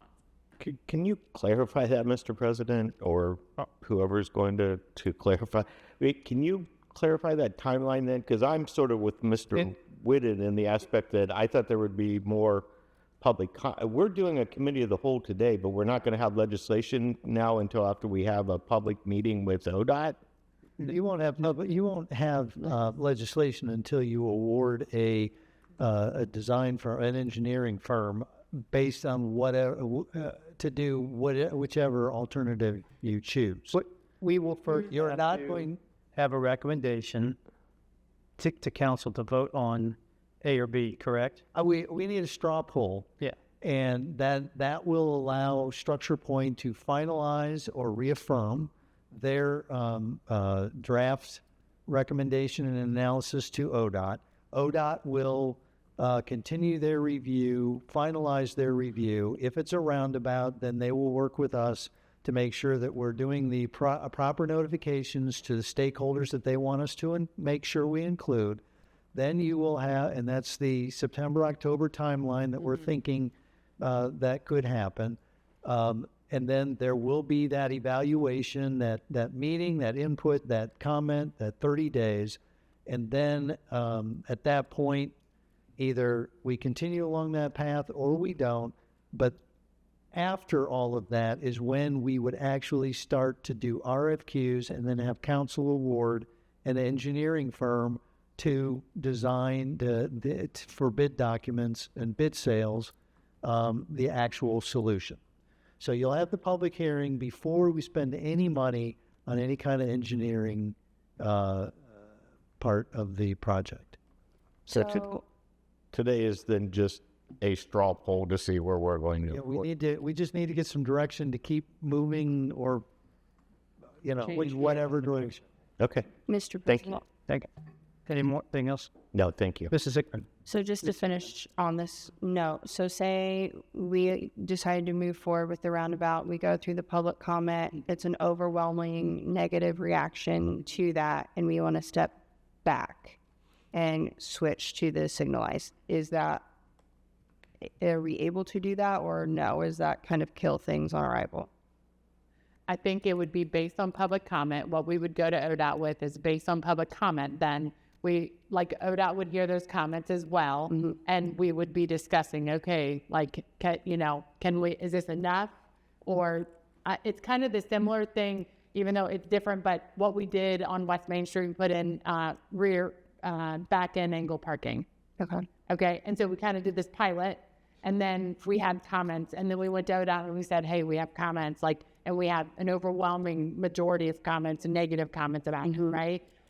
So kind of similar thing, even though we're not setting up around two-lane roundabout any place.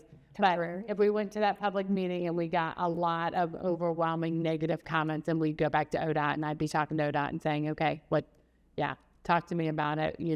We think we want to modify a recommendation there. It'd be like the feasibility study is it's like a draft final or a final draft from this straw poll, because the two options are so close from the straw poll. We can do this draft final report, and then after that public comment, then we can close the feasibility study out, and after we get all that public comment back. That makes sense? I think so. Okay. Anything else? Yeah, I do have comments. I just wanted to finish that note while we were there.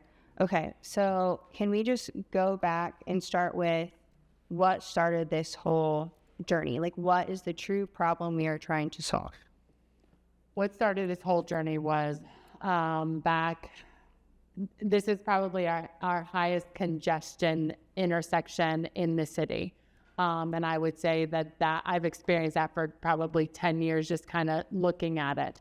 The corridor was coordinated, you know, the intersections, but you still normally are stopping at this intersection. Maybe you're getting through the other intersections, you're stopping at this intersection.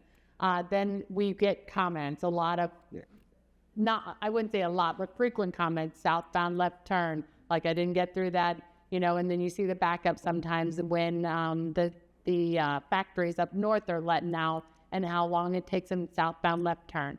Then we talk about then I looked at accidents, and when I looked at them, can't tell you, it was before COVID, but we were looking about 90 accidents, which is the same pretty much for 3 years. Sorry, not 1 year, for 3 years, pretty much same number of accidents.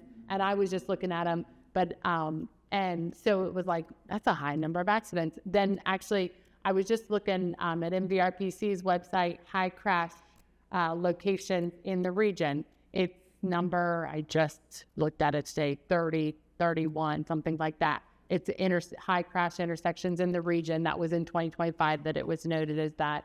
So it's just the problem has, like, it is a limiting factor of this corridor. When we talk about ODOT retiming, and if they do an improvement at the ramp, they said, well, you know, when they talked about the consultant, you have to look all the way to Experiment Farm, because Experiment Farm is your limiting factor. It's like it's your pinch point. And so that's why we started looking at, and that's why we continue to look at, and that's why we're proposing an improvement here. Okay. And then, so obviously, like, this would be dumb, but we can't do a roundabout, like you said, at like Town Center, Walmart, that intersection, because you have to get off the highway and you have to stop, and then you go roundabout potential. Is there anything that can be done for all of these people? So, like, say I'm at, I don't know, Sherwin-Williams or anywhere in that plaza. Yeah. And I need to go west, and that's, Yeah, a left turn. yes, Yeah. that's just the constant. So is there going to be, I had it pulled up. So, like, if we do the roundabout and there's the, like, the striping, basically. Yes, the median, thank you. I was really struggling for that one. At Sherwin-Williams, there will not. Yeah, it does go that far, my God. Yeah, it doesn't go that far. Yeah. There is always the opportunity for them to go out into that left turn lane and sit, right? And then to kind of merge into traffic. Okay. Yeah, so honestly, we haven't looked at the corridor, and I have no qualms about adding another roundabout. That's not the direction I'm going. Yeah. It was more like, let's look at this, right, first, and let's get this intersection done before we look at any of the other intersections. So, You wouldn't be able to go left at the speedway, the two speedways in the Jimmy John's. You cannot go left. no, you With the new- go onto Stanfield You can't, or go, Right, you would have to go out the speedway. But they don't want you to go out that way. something that There's a sign. Jill, Yeah. on the intersection, They don't want you to go. Yeah, the yellow, are those just, the oranges, yeah, yep, median, is that a cement bead? yeah. Yeah. So you'll never That's be what's able, being you'll never proposed. be able to go left out of In the Jimmy John's. Speedway, you couldn't get into the Speedway. You'd have to go clear down You wouldn't get into, into Sherwin-Williams. you wouldn't even get into certain ones because it's going all the way down to past that. We're just saying you can't go left out Yes. there with, Yeah. because that's civil. You can't, Yeah. you can't go either way. Not to Sherwin-Williams either. You want to see all the way around him. No, you can turn. Mr. Chair. turn in, yes, before you get the Sherwin-Williams, that big square white building. Okay. Okay, so you see, and the lane comes out and it goes right at that entryway right there beside Sherwin-Williams. That's where that's where the east side of Sherwin-Williams. So if I'm coming from town Here. and I want to go into Sherwin-Williams, You use Let, right here. let Jill answer it. it's going to be difficult if we have This, that roundabout it's going to be because there could be that constant. This is the signalized intersection being proposed. This is a median even with the signalized intersection as well. That's So right. It's Right. I mean, you'd have to. I'm just saying. Actually, that's that's what I. the roundabout I'd have to go all the way has around the less- roundabout and come It's back. going to be easier. but Just go around. Sherwin-Williams, and I need to The go roundabout would right be easier to How get. do I get there? Phil. But you just can't. So so actually there with the roundabout, there is less concrete median. Yeah. Sure. And like Ms. Marshall just pointed out, evidently there's a sign from like the Sherwin-Williams building to the Speedway drive-through. They don't want people driving through that. I'm not sure. I haven't seen that. I don't know. They drive. I mean, I do too. I'm not making a left down there. Yeah. I do think a lot of those, But yeah, you I do think some of those places like have those. Jeff, And calm down. they don't want you to have like no through traffic because they don't want you to cut through And then cop. Speedway because you're not actually a customer. Yeah. They don't want you to use it. It might even be law like I'm avoiding a traffic light. So Are you not?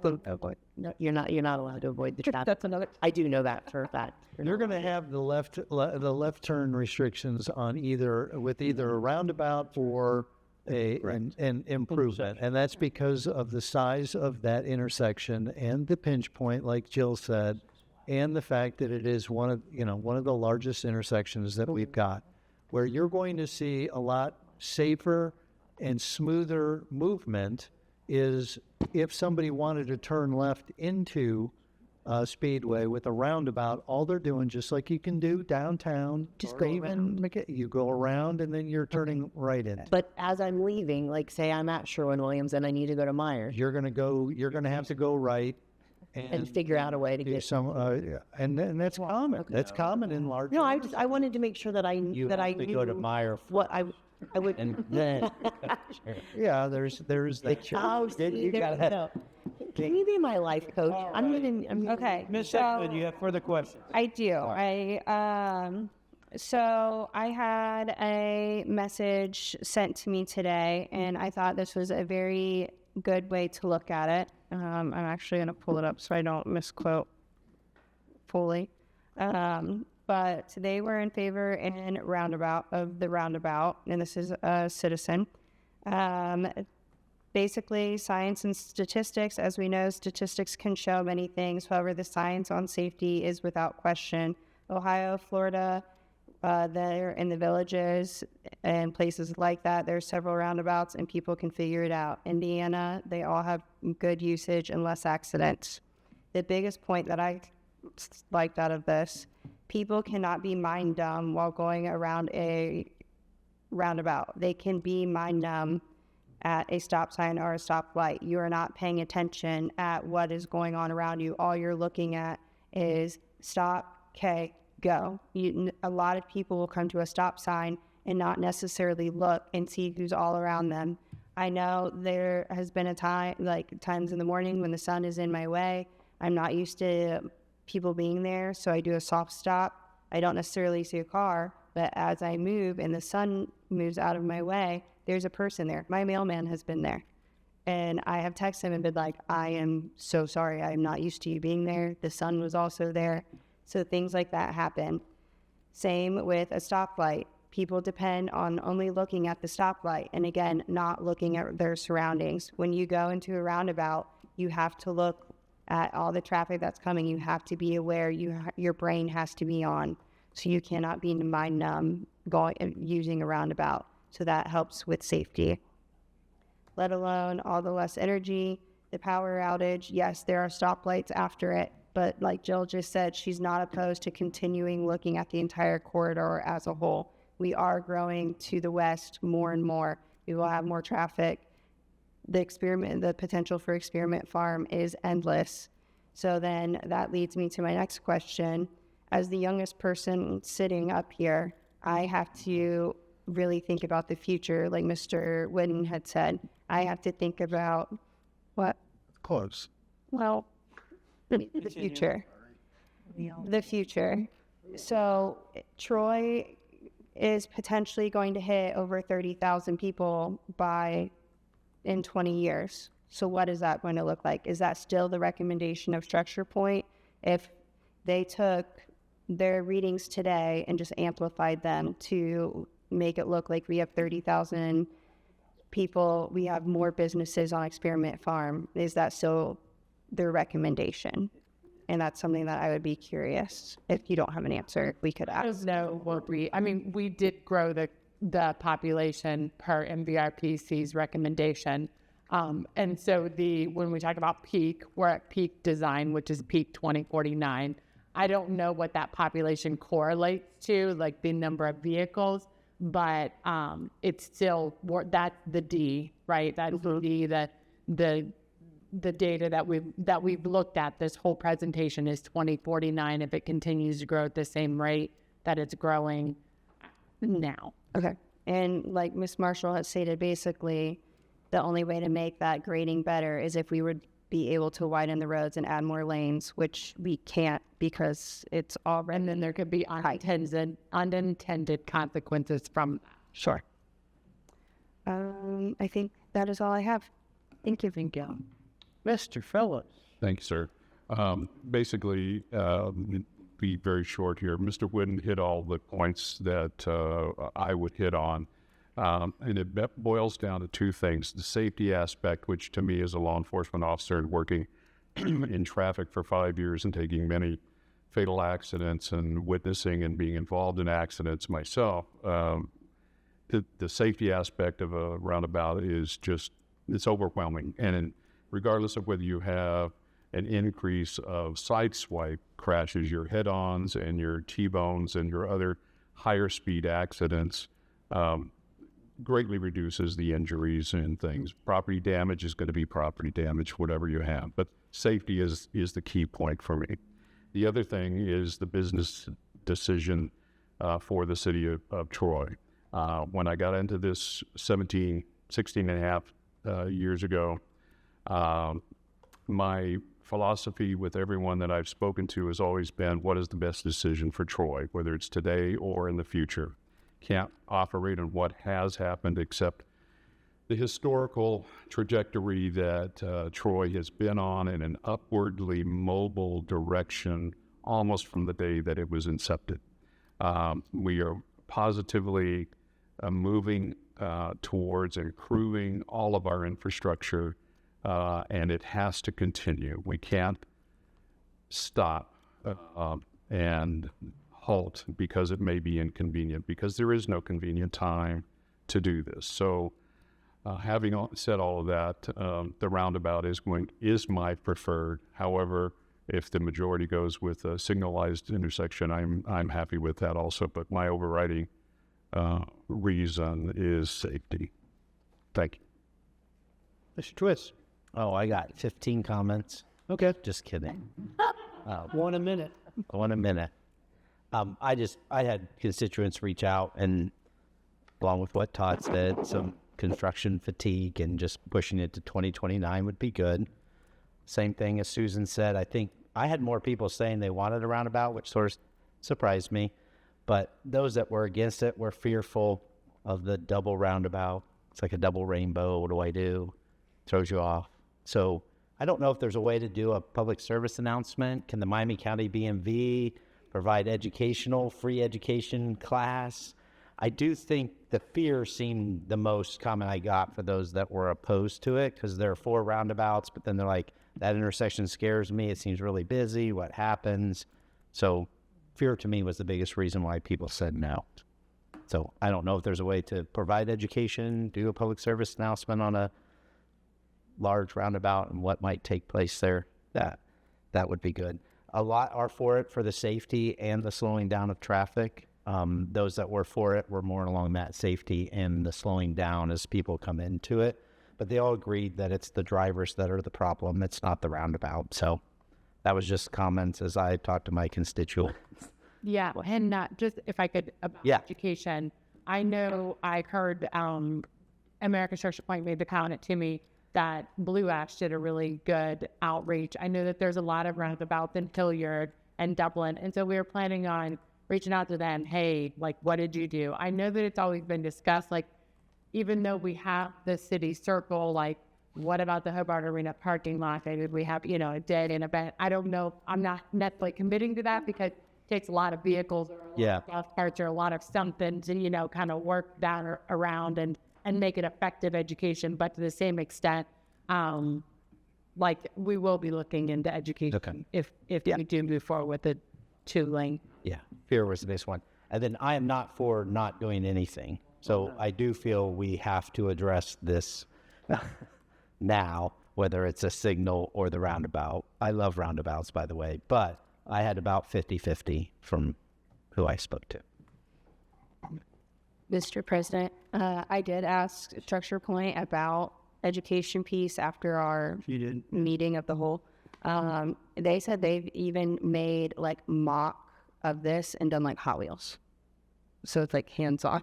So they know, and I'm sure we'll work with Jill and staff. There are videos, because that's what I said. I said, can we do like a point of view video? So if you sit in this lane and you want to go left, this is how you do it. So they said, yes, that Blue F did a lot of that. Yeah. So I was thinking the library could have a visual there that people could take their time if I thought the city safety director was in charge of that class. as I talk to people, fear of the roundabout seemed the reason why they were. Yeah, I think that in general, the people that we had come speak were not necessarily against roundabouts. They expressed the apprehension of the truck traffic. Right. Overall. Yeah. And then my only other concern is, as you go into construction, does McKeag become extra busy as people avoid that area altogether? And It is now. And we thought that road's very narrow, so I don't know. Not that we want to do more construction, but it just concerns me on, have we thought about increased traffic flow in those areas when you go to do, I mean, we have some time, but what happens? Can we coordinate with ODOT to not do any construction until the ramp's open? So they can use the interstate? Yeah. Yeah. Yeah, I could go, Mr. Schilling. I can address that, your concern on that, because, since we closed the exit ramp from 75 on to West Main Street, so that South Dorset has been very, very busy. And again, I can think of 3 or 4 instances where trucks, 18-wheelers, are coming up South Dorset, trying to turn left, trying to go around the roundabout to go out on the McKeag to get to Honda and whatever else is out there. Us to come to Main Street. They just have no idea how to do that. I mean, the truck driver's been through all sorts of roundabouts. I saw one guy, he got hung up in the roundabout. He tried to make a real sharp left-hand turn. He had to back all the way back out and run back. He's 2 or 3 times backing in and out, finally getting turned around. But Honda is supposed to be using Stanfield out to make. Yeah, they don't. Right. They don't. So it's just, but it's back up, and that'll go away when all this construction is done on West Main Street. But right now, it's as of a couple of days ago, it's still a mess out there. The few staff we have here, do you have any questions, input? All right, we will go to the public for comments.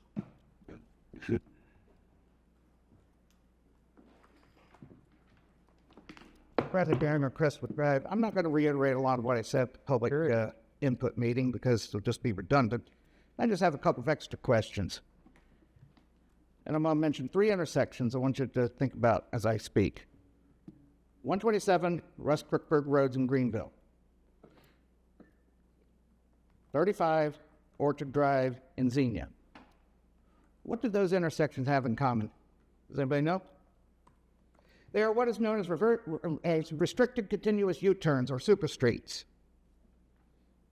And it is an intersection which forces a right-hand turn, and then you go to make a U-turn to come back to the left. Why has that never been thought of for this intersection? We went right to a roundabout without looking at all the options, to my way of thinking.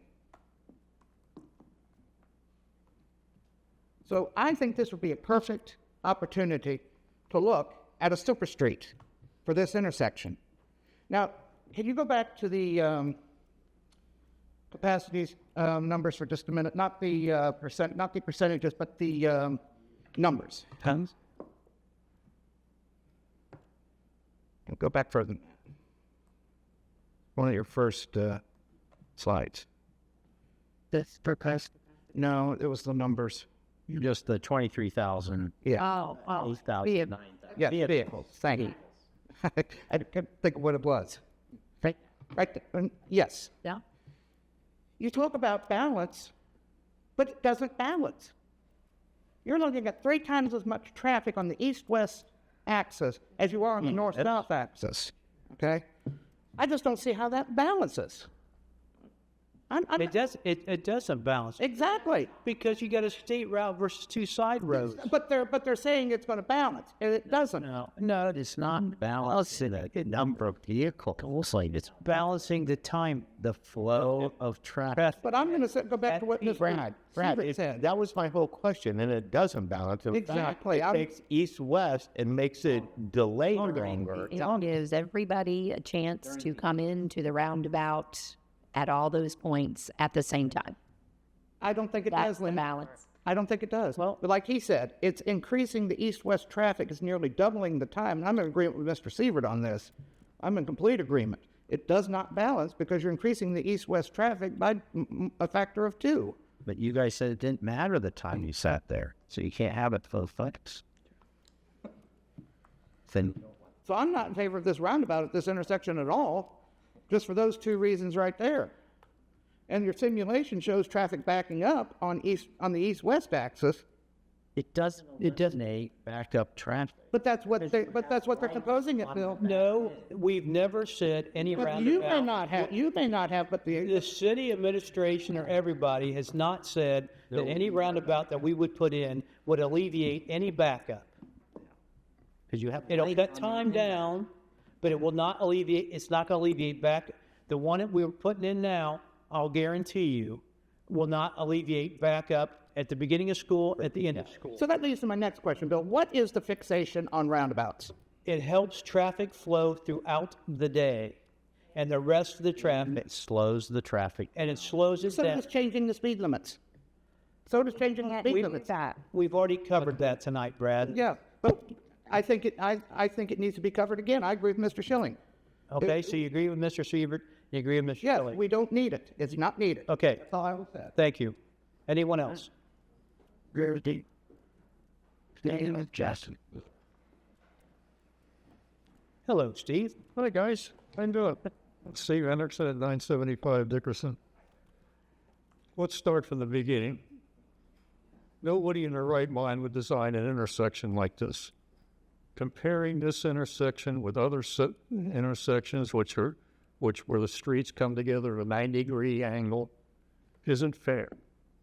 This thing is maybe it was okay when the cows and so on decided that's where they wanted the road, but having it at a screwy angle like that doesn't make anything easy. It doesn't make traffic signals easy. It doesn't make roundabouts easy. It doesn't make anything easy. So other than doing an overpass, I think we're faced with the options that are in front of us.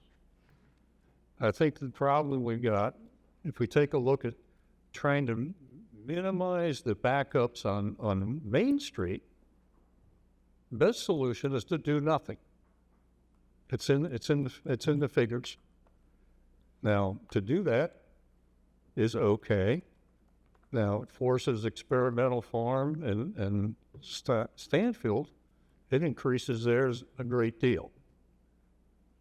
Now, somebody's got to think about, well, we got 23,000 cars one way. Do we want to slow them up so that we can have the other 7,000 or 9,000 speed up? It's a fundamental question. You can say, okay, well, we're going to speed up Experimental Farm and South Stanfield, and then Main Street will be slow, based on the figures we've all seen. So that's kind of the things you got to take a look at. It's like, is that the right kind of trade-off? And I'm not sure it is.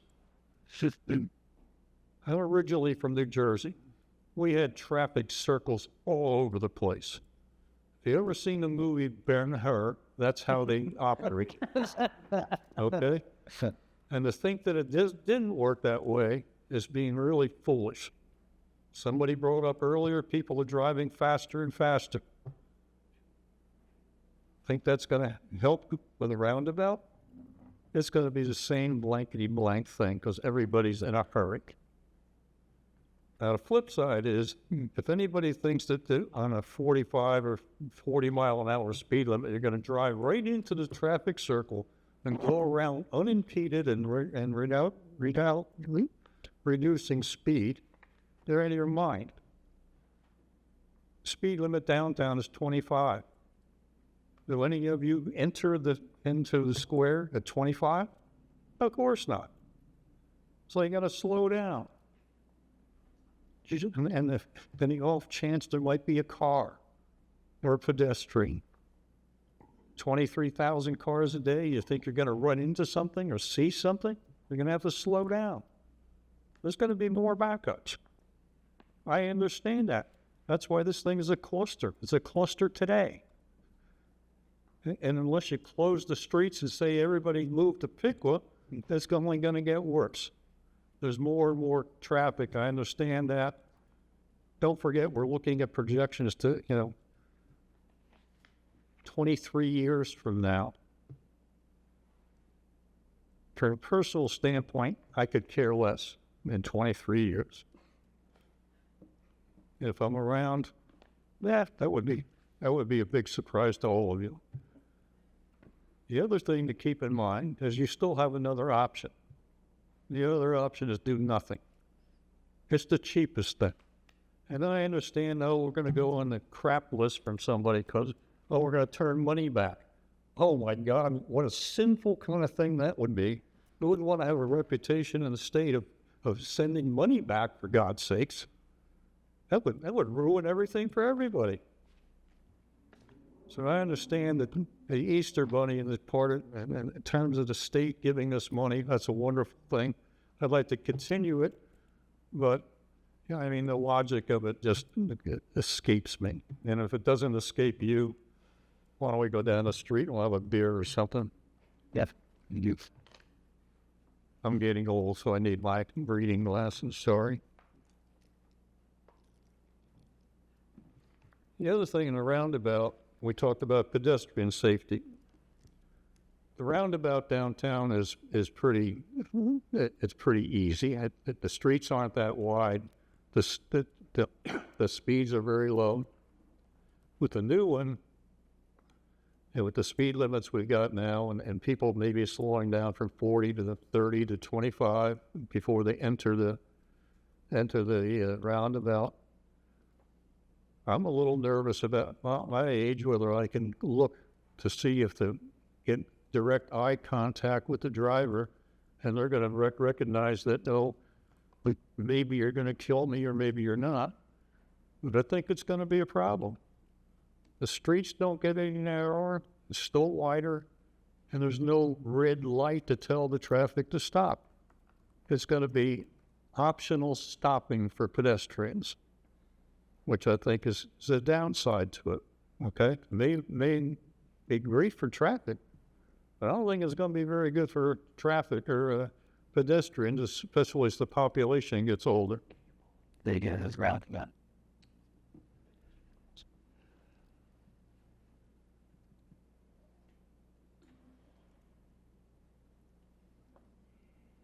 Right. Don't forget the last public meeting we had. A lot of people came up and addressed this group and consultants, and were against it. Now, were they able to articulate why they were against it? No, they weren't. They were just against it. Wow. Now, we can all say, well, maybe education will help. Well, a lot of people don't want to be educated. They're against it. It's like some people don't want to buy Fords. Is there any reason they don't want to buy a Ford? Well, not really. Just don't want one. This could be exactly the same kind of thing. Many of the public don't want it. Now, can they explain why, other than saying, nah, I just don't want it? Ignore the citizenry at your own risk, okay? And again, don't forget the free option. That's all I've got to say. thank you for your time and attention and staying awake. 8 o'clock, I think it's about time to get out of here. Thank you, sir. Thank you. Get up. Okay. That's it. Oh, good.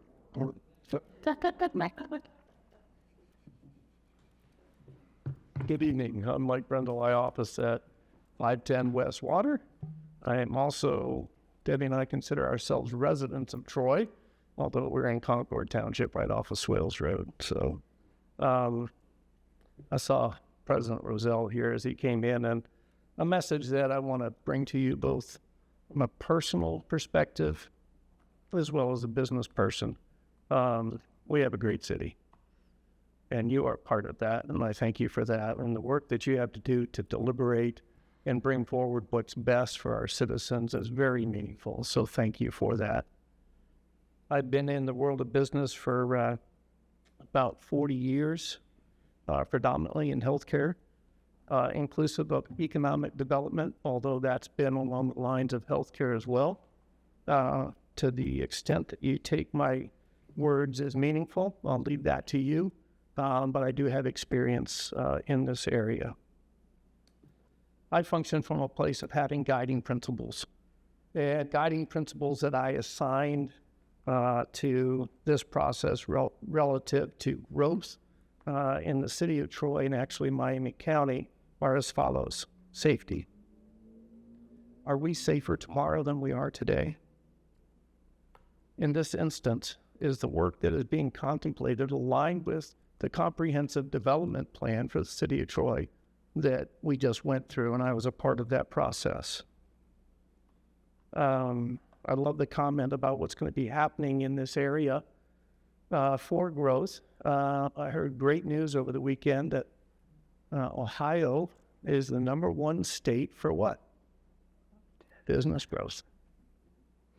If you think where we were in 2015, we were like 42nd. Places to not go was Ohio, and more specifically the Dayton region in the Southwest Ohio. So to be #1 is significant for us because there are going to be companies that are looking for us. So from my advisory role with the Troy Development Council, that's very significant for us.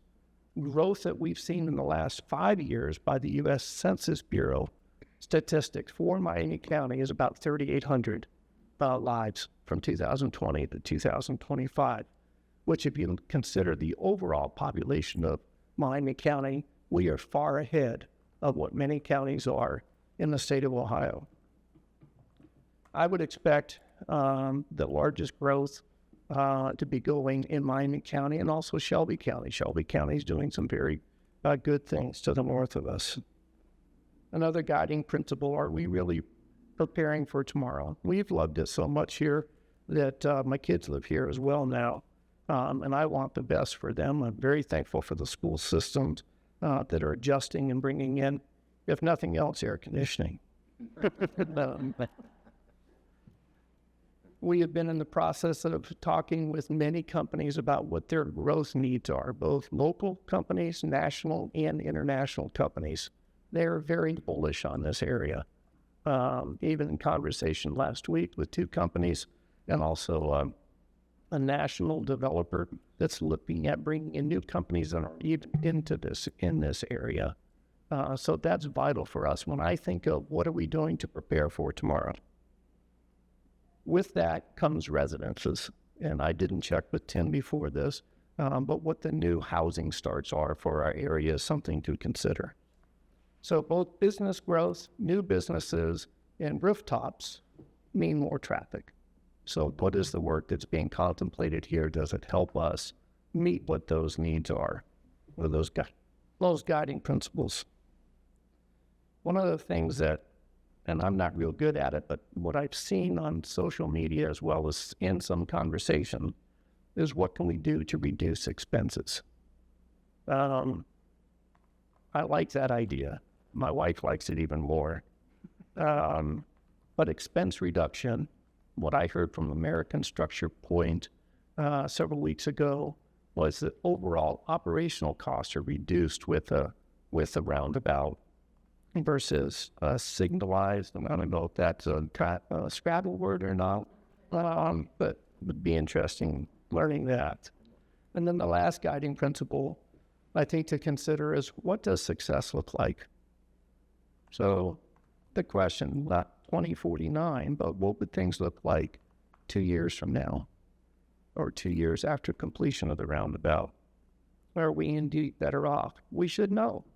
Are we better off? Because there will be other questions that come forward just like this. Should we do them or not? Here's some of the feedback from the companies that we solicited over the last couple of weeks. Primarily companies that deal with trucking, whether that's a flat truck, whether that's a box truck, whether it's a semi-tractor truck. And I did this work with our new president of the Troy Chamber Area Chamber of Commerce and the new CEO of the Troy Development Council, Paul Oberdorfer, and either meeting or via email feedback from them goes as follows. Safety. Are our truck drivers safer and the people around them safer? Their sense from operating in other areas that have roundabouts is that truckers and the cars around them are safer. One of the reasons is because with traffic lights signalized, people are speeding until they see a yellow decision point. Do I speed up or do I slow down? They may be going the speed limit, but they're entering into an intersection at a higher rate of speed than what they are in a traffic circle. So a traffic circle or a roundabout is more meaningful to them. Pedestrians. Feedback was that this roundabout should have, I call them pork chops because that's what we used to call them in other areas of my job, but pork chops, that safety zone, that island for people to be in. Are there islands for them? And we answered that there was yes, based upon the feedback that we had received several weeks ago. As far as overall improvement for trucking, it is shown to reduce fuel consumption. You have fewer startups from traffic light. They're able to continue rolling. It is easier on the drivetrain, better for their braking, and for some loads, the stopping and the jostling impact on freight is lessened. And I don't know if you've ever seen some of these tractor trailers when they're starting out going through the granny gears. It is a little bit violent, I'm sure, on the contents. Or if you've moved 18 tons, like Debbie and I have. The pad, they asked about the pad that's around there. And is there a better name for it than the pad? Mountable. A mountable thing. That is by design, so they are wanting that type of idea because that helps them straighten out or enable them to make the turn accordingly. So it's not as if the island is too small. It's built that way.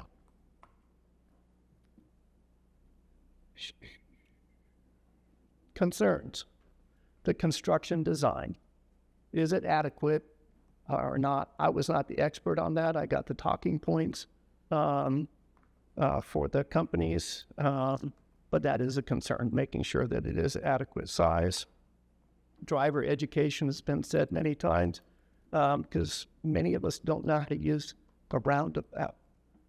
Just as an aside, if you want to hear something funny after tonight, go YouTube Brian Regan. Brian Regan's a great comedian. He talks about merge, everybody merge. And it's actually a good visual of what it takes for a roundabout to work. The driver education is a key point. They have education in their trucking companies about how to manage through roundabouts. There was a question, did the study address overall congestion? So if you were to go from point A to point D, let's say it's Main Street all the way out to Chapel, that area, are they getting through there in a lesser amount of time? Or is it the same amount of time, or is it more time for that? They would ask for that consideration. did the roundabout decrease congestion? Now I'm going to switch to a brief personal note. Debbie and I moved here from South Denver, US 85, US 285. 85 goes north and south, 285 east and west. These are alternates to the bypass around town, Interstate 25 and the Interstate 70. And they are putting in roundabouts. And these are eight lane roundabouts. I said that wrong. 8 lanes, but they're turning into roundabouts. Now they have a straight through lane on either side that avoids that. I don't know how they do that exactly. Elevation or submersion? What would it be? They go either up or overpass, that type of idea. But as an alternative to that, Denver's 3 million people. So, and then in Bozeman, both in the new housing and retail and light manufacturing areas, they're also putting in roundabouts as part of their growth plan. So overall, my guidance to the Troy Development Council is to look favorably upon bringing in a roundabout strategy. What the final design is, I have no expertise in. So thank you. Okay. Thank you. Good. Anyone else?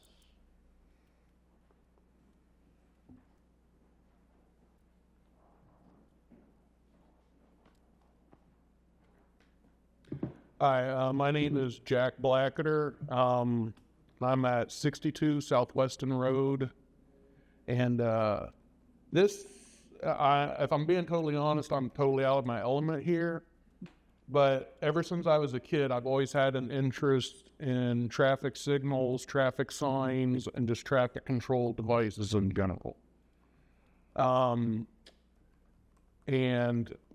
I regret that I wasn't able to attend on June 24th because I was kind of curious to ask American Structure Point, is it possible to go to the screen that shows the improved signal option? Pretty late.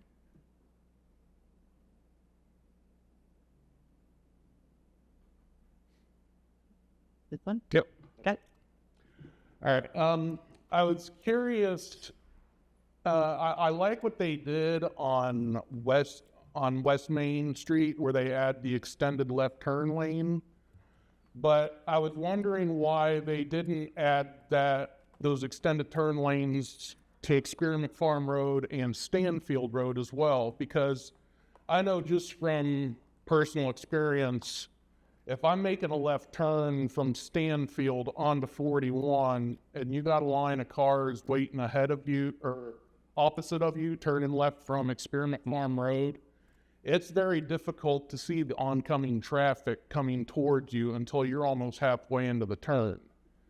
And I didn't know if moving them left turn lanes over a little bit, shifting them over, would allow that view to open up and allow the turns to be made so they're not obscured by the traffic that is waiting at the traffic light to turn left. Yeah. So you talked about the first point you asked about was elongation of left turn lanes on Stanfield and Experiment Farm. They are elongated a little bit. They're as long as they can be. If you see the entrance, the Cole entrance, like Experiment, the word experiment right at the T, that there needs to be a left turn lane into there, right? And then a left turn lane into the gas station that is like almost opposite of that driveway. So left turn lane needs to be open to movement right there to allow, so it can't be a dedicated left turn lane onto Main Street. Did that answer? And then similar situation on the south side. So that's one thing that you had said. And then what was your second question? You were talking. It's hard to see when you're at that stop. Yeah. You can't see the traffic. The lanes will be realigned. They will be realigned and kind of shifted. Okay. Yeah. So to assist with the seeing when you're going to turn left off of Experiment Farm or off of South Banfield. Now, will that just be on a protected left green turn, or will they add in like a signal that has like a red light where you can't turn on that, or flashing yellow allowing you to turn? It'll operate right now. The plan is, the discussion has been that it would operate the same as it operates now. That you'll have an arrow potentially, it's either first or third car detection, but then you can also, if there's a gap, you can make a left turn. Okay. Like on just the green ball, like no arrow. Right. Okay. So there won't be a red flashing arrow or anything like that, where you can only move when there's the arrow, when you get that green arrow. Right. I know, like in Huber Heights, they finally started putting in the yellow flashing arrows that still allow you to turn left.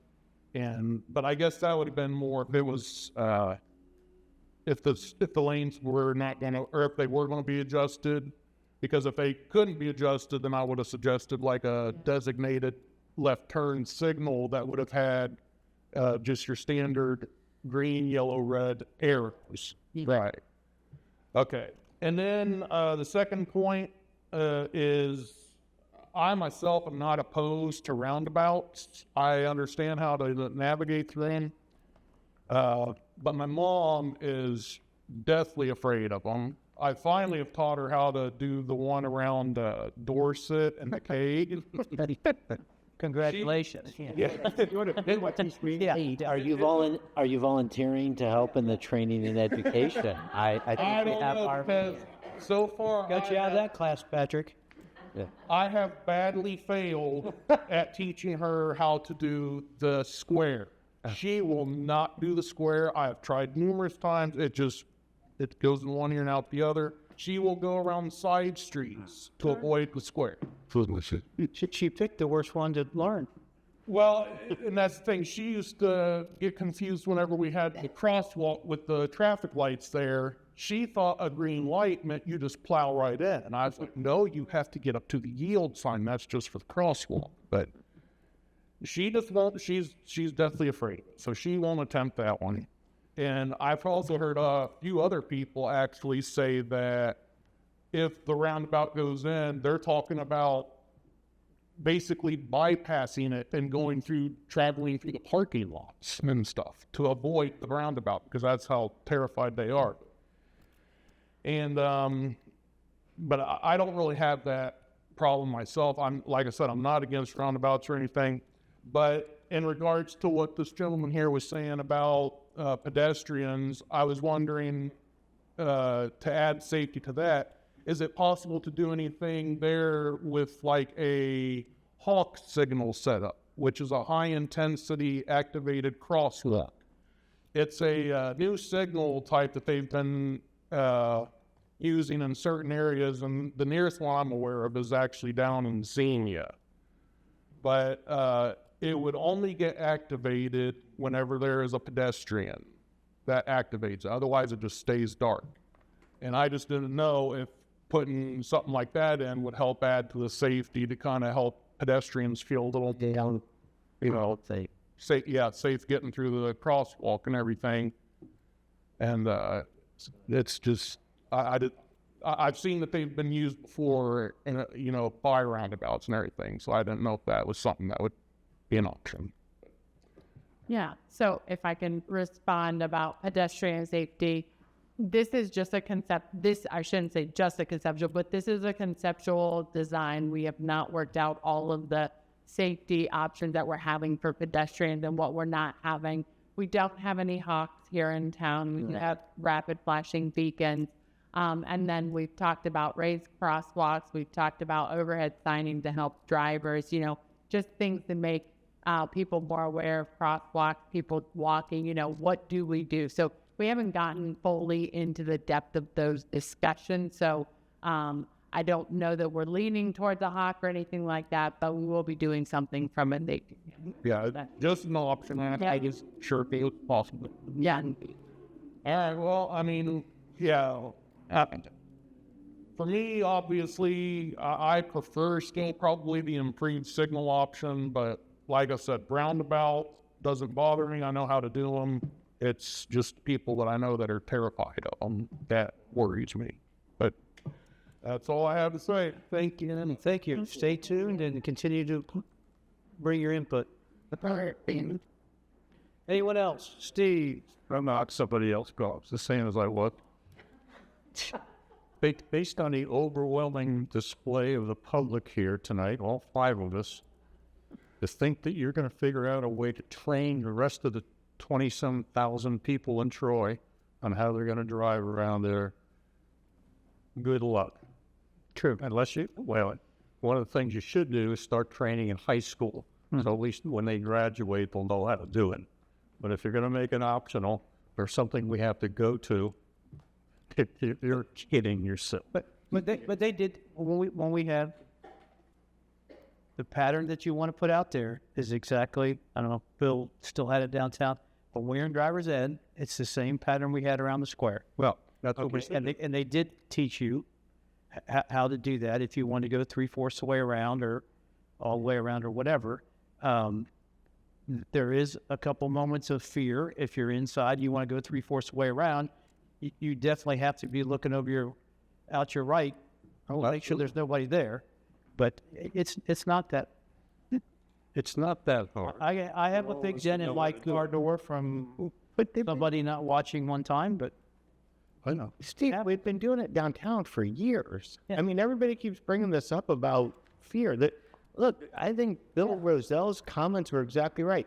We screwed up McCaig-Dorset. We did it, or they did. I don't know, but whatever. McCaig-Dorset is not a good I understand. roundabout. And everybody kind of acknowledged that. Even Jill, to her credit, stood up and said, hey, this one wasn't right. And so, we keep talking about when you can't go around the roundabouts, but we do it. I'm downtown every day, probably going to lunch or doing something. People go around that square nonstop. The accidents I just showed that the square isn't even in the top 3, where before it was the number 1 spot for accidents just 2 years earlier. So people are learning how to get around roundabouts. I'm not deciding one way or the other, but to your point about 5 people being here, I absolutely agree with that. I think Mr. Whitten has a comment about that. Look, we're going to make a straw vote in about hopefully a few minutes, but we have 0 almost public interaction that's come on this issue that everybody, as soon as we make a decision, is going to blow up on Facebook with thousands of people telling us, oh, you didn't do this, you're not listening to the public, you're not doing anything. Well, look, public, I'm telling you right now, on the record, come and tell us what you want. We've had a meeting, we've had another meeting, we've had people here, we're going to have another meeting, and thus far, I checked 2 minutes ago, I've gotten 2 emails and probably 10 random conversations from people on this issue. So if you want to be heard, if you don't want to hide under the mask of a typewriter keyboard warrior on Facebook, come and talk to people. That's what we're here for, and I think that's what Mr. Whitten was trying to say. Couldn't agree more. And that's why it was great to have 60 to 80 people we had at Bravo Room. You got up, you moved, you came someplace, you heard the consultants, so you know exactly what they said, so you don't have to sit there on your phone and listen to your neighbor that play the telephone story that it's totally wrong. Time to get to your 4th buddy of what the consultant said. You guys come all the time. Rosemary used to come with Wes all the time to think. That's what needs to happen. And I don't know what we do. I mean, Jeff thanks everybody that comes every meeting. It does go better when people get up and have their input. I don't know what we need to do to have the place full all the time, because all we're going to hear about's the mistakes we make. No. Couldn't agree more. But I guess my point was, if you think education of people how to drive that voluntarily. We've talked about that. Yeah, I know it's gonna be a big problem. Yeah, I mean it really is. But if you teach them at school, they don't have a choice, right? But I don't think they're teaching driver's ed in school anymore. You got to get your private stuff. That shows. Yeah, but I mean, they need to do that too. So, yeah. So you're trying to say that you can't teach an old dog new tricks, Steve? That's what you're saying. Is there anyone else that would like to have their input tonight?